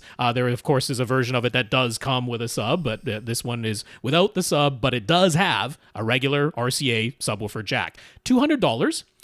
It does actually decode Dolby Atmos and does Dolby Atmos speaker virtualization, but the big limit on this one is it doesn't handle DTS signals at all. So it's kind of like last year's LG TVs that just didn't deal with DTS whatsoever. It's going to be fine for all your streaming services, but if you're putting Blu-ray discs into this system, you're going to have to default to the regular Dolby Digital 5.1. You won't be able to play the DTS HD master audio track when you're doing this thing. So just be aware, no DTS on the Denon DHT-S 217, what a name. So the other one that costs exactly the same $200 is from Yamaha. It is their SRB20A. That one does decode both Dolby and DTS signals. They don't use Dolby Atmos speaker virtualization for Dolby Atmos signals. They do everything through DTS Virtual X, which is a virtualization program that sounds almost identical. It is still decoding Dolby Atmos, but if you want the immersive audio effect, they're applying DTS Virtual X to it instead, doing a bit of cross-pollination there. But in terms of like getting the features you want, very reasonable price, has the subwoofer output. I think the Yamaha would be the way I would go between those two. Yamaha soundbars in general, at least the dialogue comes out fairly quickly. What I don't like about either of these is they are truly two-channel only systems. They just have two tweeters. There's no dedicated center in either of those. So you can't control the center channel or the dialogue independent of the front, left, and right because they are just two-channel systems. So if you want something that has more than that, more capability than that, is a gigantic price delta, and you end up going all the way up to begin with a $1,000 Blue Sound Pulse soundbar, which is like the next thing that has a subwoofer output. There's like nothing in between $200 and $1,000. It's kind of ridiculous. But strangely enough, the Blue Sound Pulse also does not handle DTS whatsoever and is still a two-channel soundbar. So, I mean, the drivers in it are much more expensive. It has the whole Blue Sound system behind it, which is why it's so much more expensive. But I don't know if the value is really there, which means we end up looking at the Sennheiser Ambio soundbars, which are $1,300 for the Ambio Plus or $1,700 for the Ambio Max. Those have subwoofer outputs. Those are like full-on Atmos systems inside of a sound bar. They've got drivers going in every direction to bounce sound all over the place. And then they do both DTS and Dolby. But yeah, we're well over $1,000 now. So the other alternative would be to consider a passive soundbar, a speaker bar, but that would mean having to add an AV receiver to it. So I don't know that the price makes sense. One that I like are Kef's. Kef's passive speaker bars. The HTF 7003 would be a good choice here at $650, but you have to add an AV receiver to that, so you're creeping over $1,000 once you do that. So if this was meant to be a simple, inexpensive one, I'd go grab the Yamaha SR-B20A and just live with that. Very exciting. Jens. It's Jens. Jens. Yes. Jens is back after making some upgrades to his theater. He did his best. Working within aesthetic constraints to add acoustic treatments to his room, we had said to focus on his back wall and left wall since his right-hand side of the room is wide open. And since he was already putting insulation inside the stand below his TV, we said to go ahead and fill it up as much as he could. So he added the thickest, softest rug that he could. It covers about 2/3 of the floor in this theater. And he added printed panels directly behind his seats and in the rear right corner. He put up plain white panels on the left wall where he could, and he filled up the TV stand with insulation stuffing. None of the panels are as thick as we recommended. The left wall panels in particular are quite thin, but they're all as thick as the aesthetics committee would allow. So, whatever. They're there. Oh, the printed panels look nice. Yeah. Oh, they sure do. Yeah. Yeah, it's got a frame reveal around the printed panels. They aren't super duper thick, but hey, that's what was acceptable. They're directly behind your head, so at least they're going to be catching the worst of the vocal reflections that might have been making dialogue hard to understand. And then, yeah, those are very thin panels on the left wall, but he did what he could. They had to be essentially invisible. So overall, what do we think? Should he press the issue and try to add more? Would it be diminishing returns at this point? Should he move any of them? Is that a subwoofer inside of that? We'll be getting to that, but yes, there is a little cabinet subwoofer tucked inside of his TV stand with a bunch of stuffing around it. That does so, exist in there. I mean, I've talked about this oodles of times on this podcast, but the answer is to your question: should you add more? Should you do more? Should you change things? The answer is always. You could always do more. You could always add more and thicker panels. You yes. could. And would it make a difference? It absolutely would. But you've already stated that this is as far as you can go without there being a problem. So the answer, you've already answered your question. This is it. This is what you got. This is what you got to work with. It's probably better than 90% or not more of the home theaters I see out there. Something as opposed to absolutely nothing. Yeah. Absolutely nothing. And it's asking how come the room correction isn't fixing the fact that it echoes all over your room. I like what you did behind your head on the seats. I mean, look, ideal world, would I have made those panels even thicker? Yes, I would have. But hey, that's what you can do there. It's definitely better than nothing. There's no reason to move any of those. On the left wall, yes, ideally would have made them thicker, but you know what? They're essentially visually invisible. You did something to do a little bit of, some of that first reflection coming off the left wall versus the open side on the right side. So all of this, I say, is good. I don't think there's any reason to move anything. Absolutely ideal. Like, I don't know if you could put panels on the front wall, something that blends right in with the wall, just like you've done on the left-hand side, that maybe you could do thicker ones that are just exactly the same color as the wall color. That might be beneficial. Maybe something could go on the ceiling, but I mean, if you could, it's always going to be the same advice. Go as thick as you possibly can. And those are about the only two places I could envision something might go. Maybe below the TV stand. You'd be allowed to put something there underneath. I don't know. You basically can't do too much in this room. Feels as like far you as could get adding those rectangular soffit style soffit traps, and just, something like that. Slide it underneath there if they were the right height. Or maybe even on the ceiling around the perimeter of the room, you get them in white or something, and it just looks like there was a soffit in this room.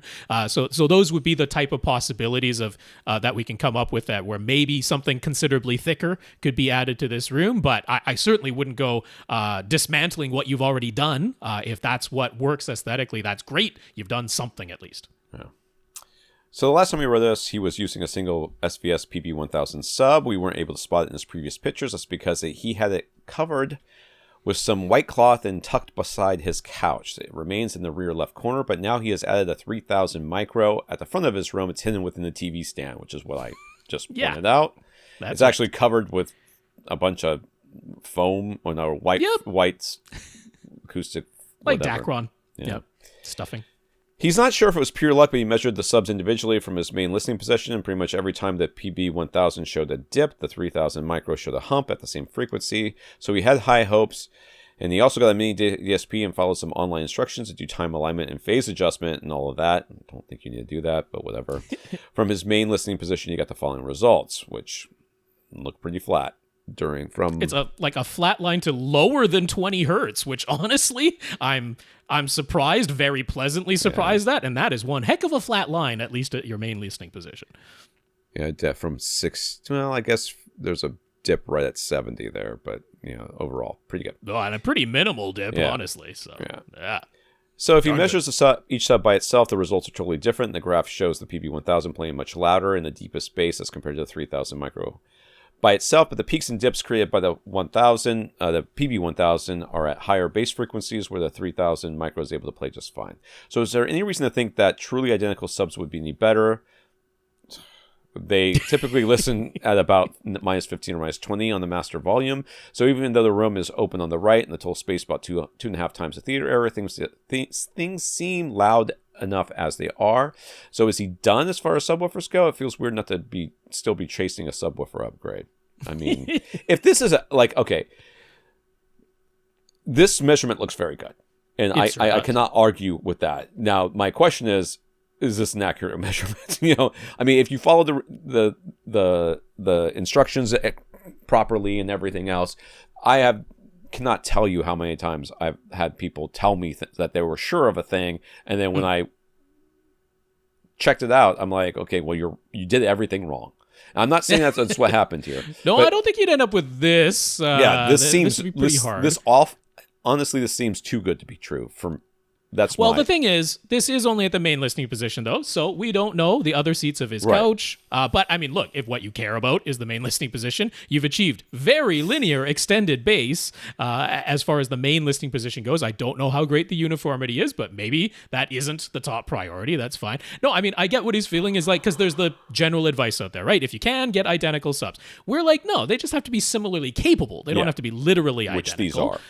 Yeah, and I mean, yes, the PB1000, it is capable of playing lower and louder than the 3000 micro. But as you pointed out, at least for your main listening position, they turned out they worked really well together. I do think you got a little bit lucky. It's not necessarily there is no easy way to predict exactly what's going to happen in an open room, in a non-enclosed room. It's not easy to predict exactly what's going to happen. So you got a little bit lucky, but having them one at the back of the room, one at the front of the room gave you the best fighting chance, and it worked out exactly the way that we would hope for by positioning them that way. So, I mean, yeah, I think you're done. Can you get subs that play even louder and can pressurize the entire space, including the area outside of your theater? Yeah, you could. They'd be physically much, much larger, and this looks like a place where aesthetics are a big deal, and you don't have physical space for much, much physically larger subwoofers. I think you've achieved certainly what I would aim to achieve, which is nice extended linear bass at the seat that I care about. And I would say you are done. If you have money to spend, we are going to spend it elsewhere in your system. Yeah, this is a losing.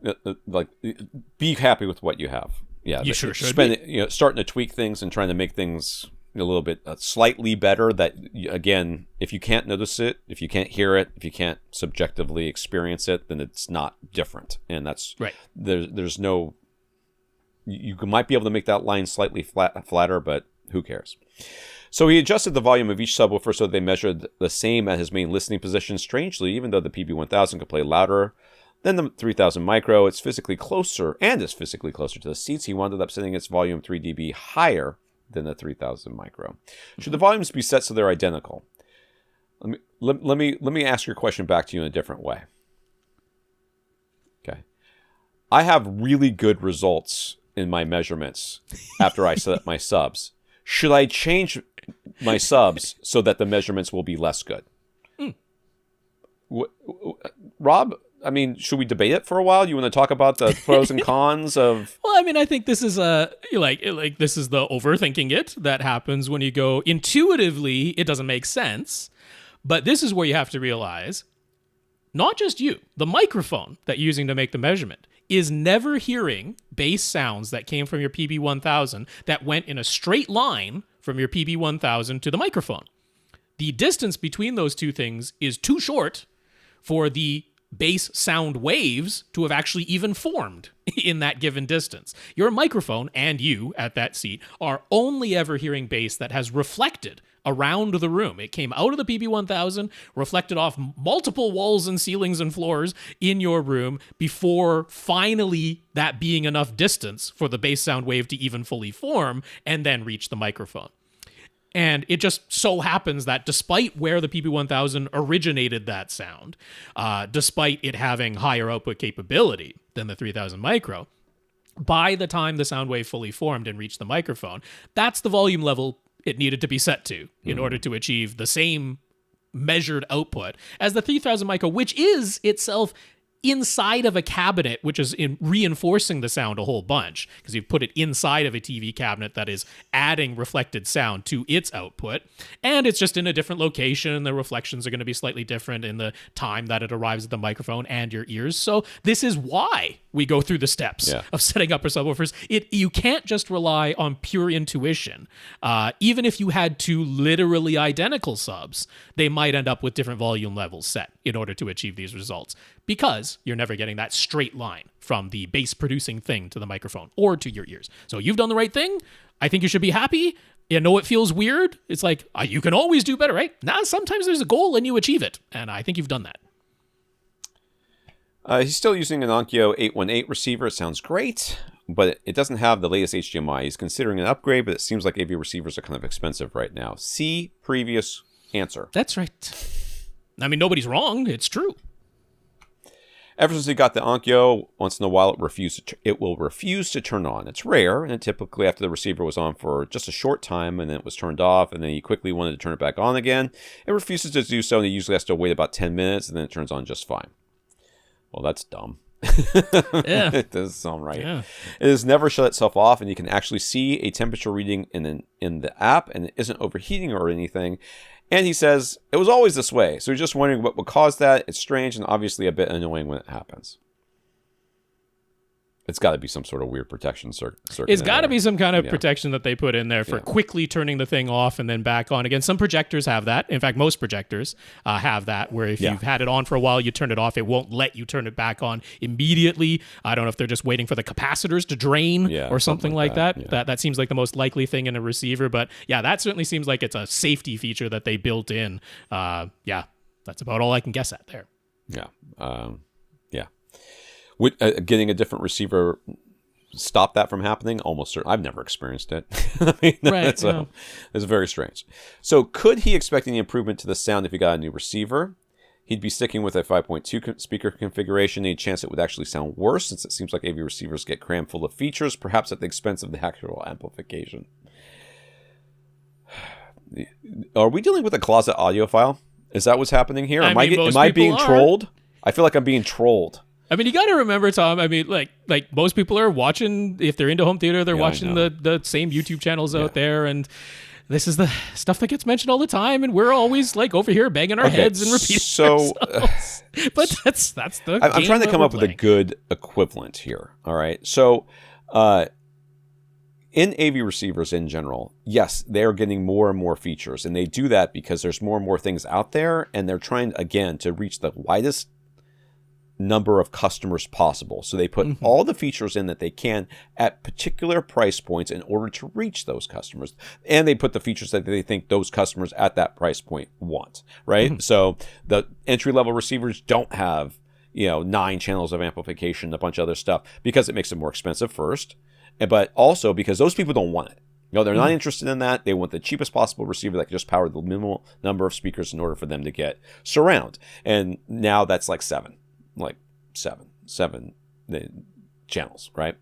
So the fact that they're getting crammed full of features does not necessitate that they spend less on the other parts of it. It's not like there's a finite amount. That accusation is out there, though. Yeah, I know it's out finite amount of stuff that you can that you can put into a receiver, and then you have to start lowering the quality. The fact of the matter is, like DACs. I mean, and that's a mature technology.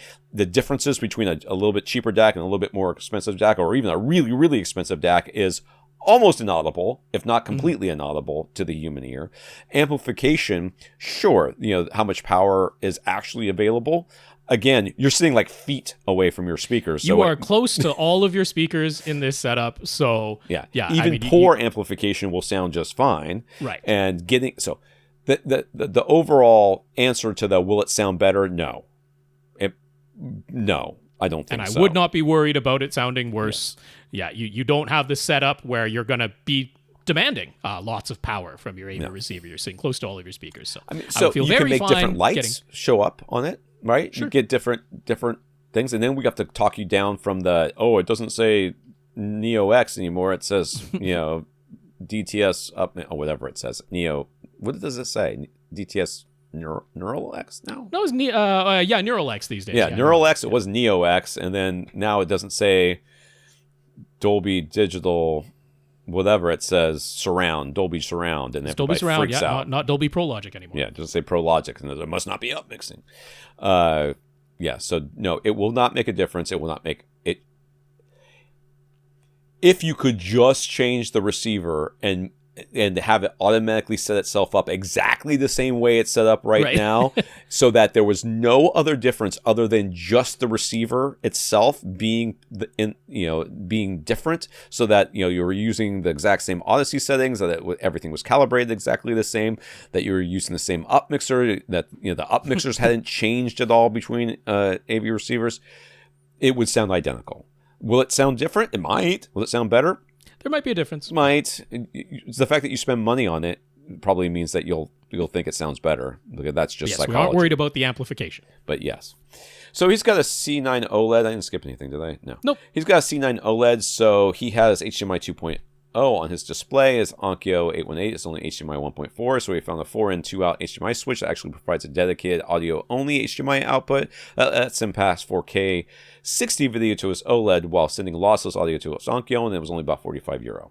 Mm-hmm. But it isn't flawless.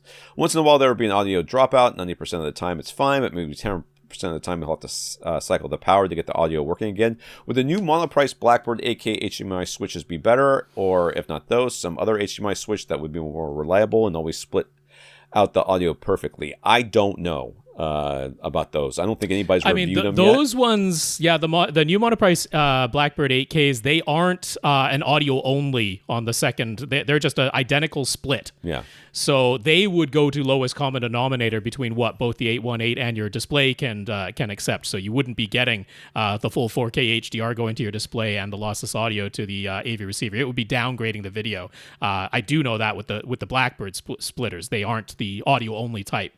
So I mean, I guess I can say HD Fury, because that would be the one that would definitely be reliable and do this while passing through the full video capability that your OLED can handle, while giving you a separate audio only output to work with your AV receiver. But that's where I'm going to be like, okay, that's expensive enough at that point that maybe you do just get a new receiver. The new receiver will still be more expensive than the HD Fury, but the HD Fury will be several $100s. So it's not going to be some, €50 device to replace this. It's going to be several $100s, and then maybe you just pay a couple $100 more to get a new AV receiver that can do all the latest HDMI things. So the one I'm looking at over at the Blackbird 8K 62x1 switch with audio extraction. Okay. But that's not lossless audio. That's going to be optical audio. Oh, is that how it comes out? Is optical? That's how it comes out. It's optical audio. Well, there you go. Whatever. I didn't realize that. Yep. Here. Oh, there it is. Yeah. So yeah, they aren't an HDMI audio only lossless connection. Yeah. So. But oops, sorry for those of you that are listening very closely. I just hit microphone bump. Yeah. So, yeah, any of these switches. I mean, the HD Fury ones I feel more confident about, but generally speaking, if you really want these things to work properly, don't use a switch, or 100% of the time, don't use a switch. Maybe it's time for an AV receiver upgrade. Yeah. That'll definitely solve it. Yeah, again, it won't. Just get the ones that can do what you want it to do and nothing else. You do not need... You do not need to get an AV receiver. Well, you can't say that does nothing everything. else. It's almost certainly going to have features you don't use. Right. But what I mean is don't get a 13 channel. Yeah, don't start shopping thinking I'm going to get a receiver that does this and that and that and this, and you're like, and maybe I'll upgrade someday. Maybe I'll move. Don't do that. You just want to figure out what are the important things for you and get the least expensive receiver that will do the things that are more very important to you. And that's my best advice to do. Carl got the Sonos Mag 6 in-ceiling speakers that we frequently recommend for Atmos. He also followed our advice and got back cans that go with them. Unfortunately, after drilling holes in the ceiling, he discovered that right above the location where he wants to put one of his top rear speakers, there's a pipe. It's literally just an eighth inch too low with the Sonos back can installed, which is super frustrating. But he says that's what he gets for not fully scouting ahead of time. That's a bummer. Mm-hmm. So rather than doing a bunch of ceiling repair, does he recall correctly that there's some sort of flexible backer box that he could use that for that in-ceiling speaker? Could we point him to it? Yeah, I don't remember the name of it, but yes, it's sort of like it's not fabric. It's like it's vinyl rubber. Vinyl rubber. It's a vinyl rubber box. Yeah. With some padding to go inside. It is from Dynamat, and it is their Dyna box. There you go. And yeah, it is flexible enough that the instructions for how to install it is drill the hole for your speaker, roll this thing up, push it up into your ceiling, and then it will expand itself back out. So it is definitely flexible. Then you install the stuffing that comes with it. That becomes your backer box, and you install your in-ceiling speakers. So the only downside to it is they're $135 each, so they're not cheap. Right. It's a little bit of a price going with it, but you only need one of them. It's not the end of the world. It solves this hassle for you. So if it's worth this one speaker location, that's right. So if it's worth $135 to you, that's the solution. Is Dynamat's Dyna box. Infinite Gary says Panasonic isn't selling their TVs in North America anymore, but Gary has seen the reviews of the Panasonic OLEDs, and there are a couple of North American retailers who are willing to import them. It seems a completely reasonable thing to want to do. What do we think? Are they a nice upgrade over the LG and Sony OLEDs that are widely available here? How could they possibly be? How could they be that much better? Sure. So, I mean, if you see Vincent Teo's reviews, which I know Gary has, and you're looking specifically at exactly how all of these different brands handle just above black, right? Just coming out of black, that shadow detail area, exactly how accurate the colors are, the Panasonics win those areas. That's where all of this thought that the Panasonic OLEDs are the very best OLEDs is coming from. I mean, this is Gary, so this is a different breed of cat, and right. Maybe that's worth it to him.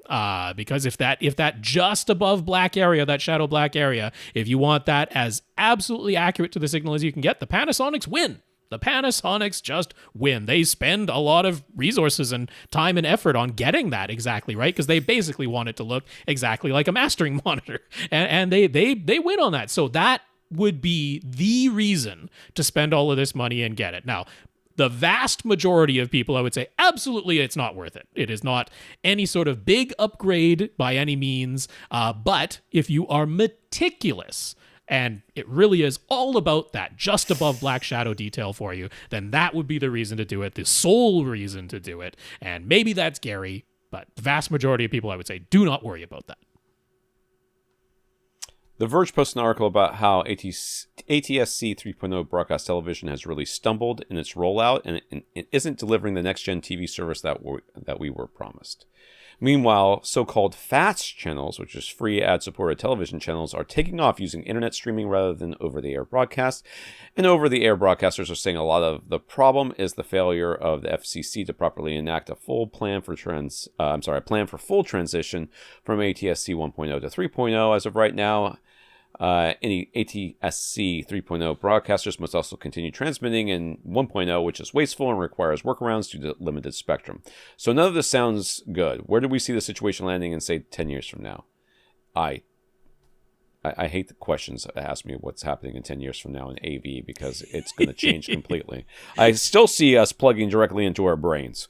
But, do we really see cable television and network television continuing in the same vein it is? Or I mean, this is broadcast television. This is over the air. Yeah. You have to put up an antenna to get the signal television. So there are laws in the United States, I don't know how there are anyplace else, that in order to syndicate or be on, whatever, you have to have areas in the country or in that state or that city or whatever, depending on where you are, that there is a broadcast of your channel. So I don't necessarily think that anybody has to have the equipment to receive it. I think that you have to broadcast it, and then Right. you can start, selling it to the cable companies or, licensing. I don't know how that works anyways.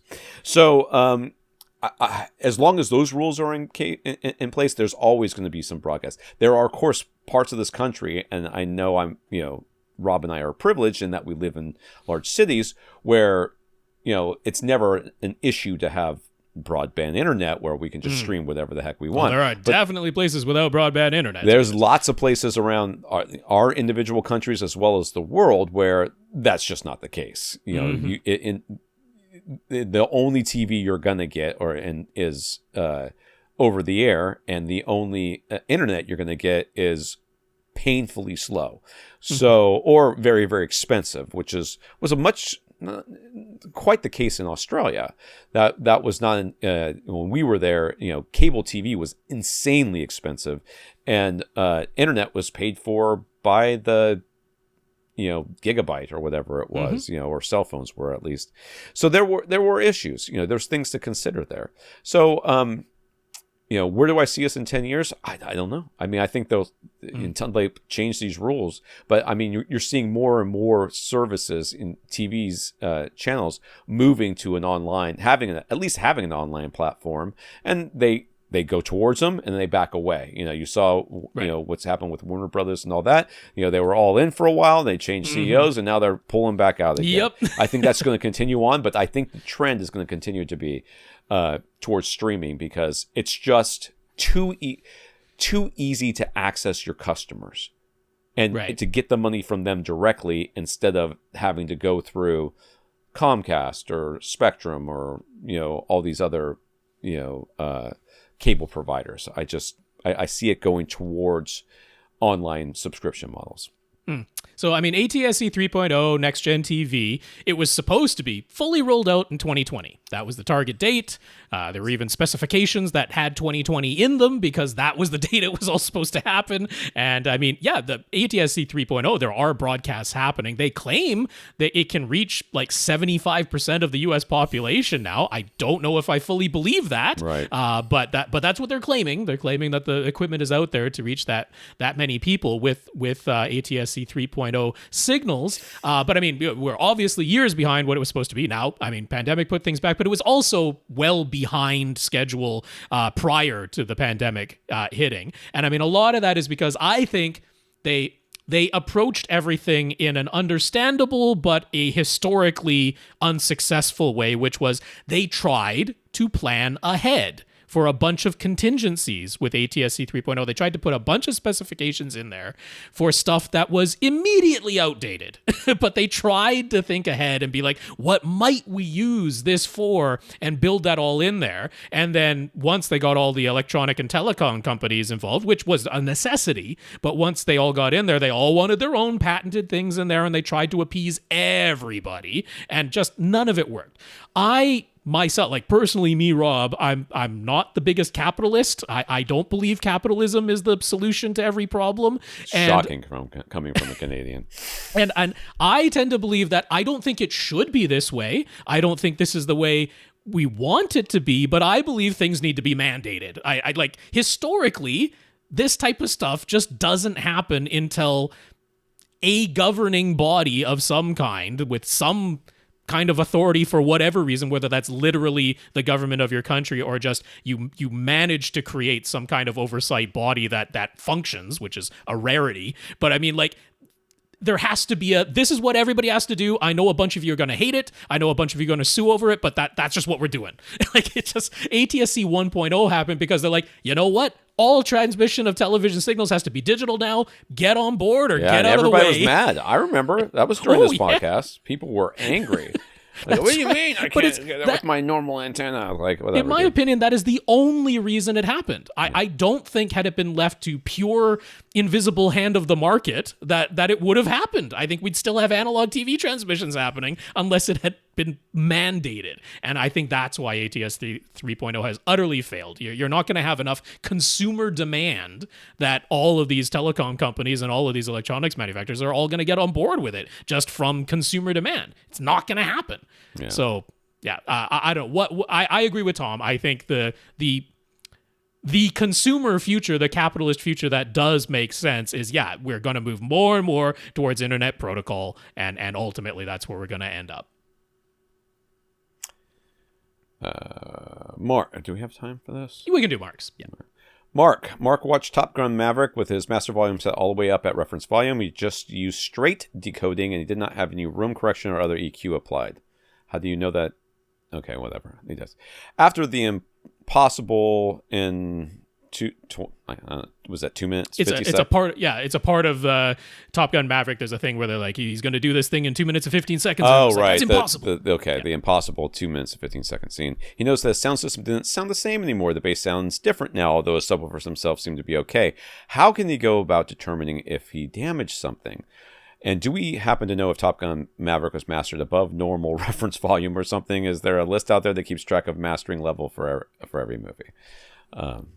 There might be. I don't know, but there. Well, I would be on that last part first, I would point you to the BEQ catalog, the bass EQ catalog. Now that is there for the people who have their mini DSPs and their 4 subwoofers, and they are setting up individual bass equalization curves. Some people are crazy enough to literally do it movie by movie. They refer to this catalog for every movie that they watch and set a completely independent, specific for that movie bass equalization in their mini DSP to, in many cases with Ultra HD Blu-rays, make up for the rolled off bass that we are finding in, unfortunately, many Ultra HD Blu-ray releases that are rolling off the bass below 30 hertz, and this is putting in these huge shelf filters to bring back 25 decibels of 16 hertz bass that the people want.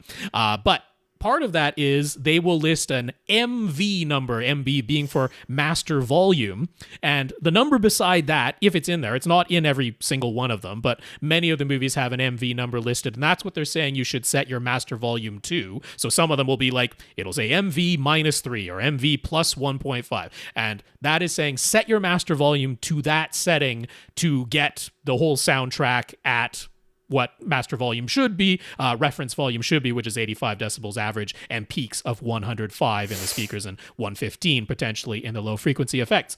So looking up Top Gun Maverick, the disc version, I don't know if Mark was watching it on the disc version or the streaming version, but the disc version has no MV offset. So as far as what the bass EQ catalog people are saying, they're saying that is mastered at reference volume, and it is one of the movies. They still have some figures for some EQ you could put into your mini DSP for the disc release, but it is got to be one of the most minimal adjustments that I've seen on any release, essentially indicating that they mastered this really well, that they mastered it right at reference volume, and that you don't really need to touch the bass on the disc release of Top Gun Maverick, that they actually released that thing at reference volume the way it should be. The streaming version, they actually say to turn the master volume up to +7 to get that back to where that should be, and then there's some bass EQ applied on the streaming version. So neither of them indicates that it was mastered to something above reference volume. However, a lot of things are mastered to levels quieter than reference volume these days. So Top Gun Maverick not needing any sort of offset if you were watching the disc version, it might be louder than a lot of other things. The question is, did he goose his subwoofer channels too?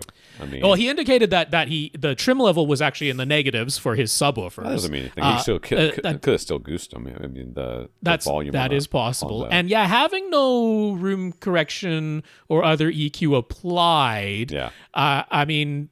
Yeah, sometimes, very often your room correction is going to set negative figures for your trim levels. Mm-hmm. If you just zeroed everything out, it's quite possible, and then turn your master volume up to 0, it's quite possible that was playing significantly louder. So if he's sort of tested out his subwoofers, they seem fine. Bass is coming from your speakers, even if they're set to small, right? Everything below 500 hertz technically is bass, but certainly everything below 200 hertz is bass, and they're definitely playing down to 80 hertz. It's not out of the question that a woofer got blown. I think he would probably notice a tweeter fairly quickly if that's what got blown, but he was saying the bass sounds different. So it's not out of the question that a woofer got blown.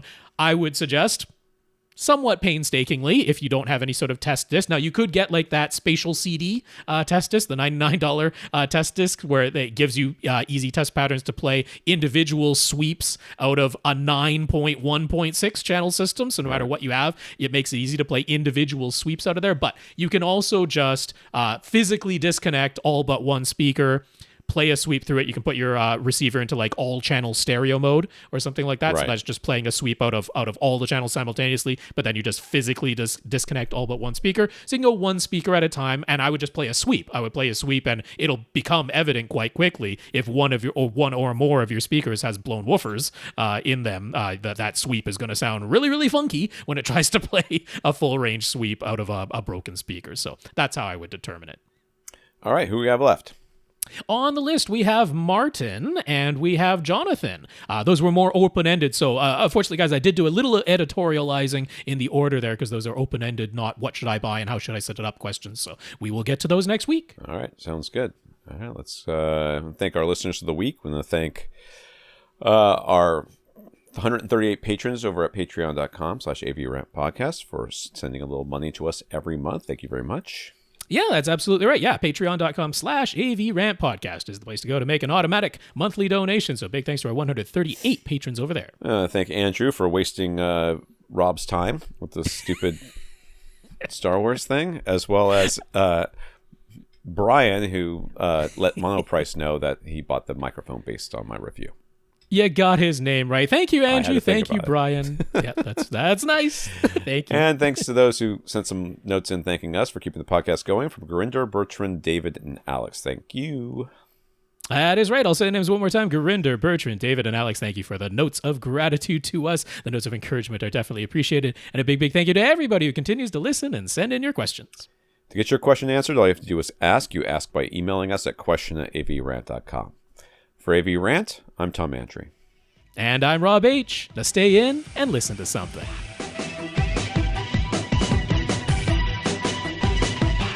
Want your question answered? Send it to question@avrant.com.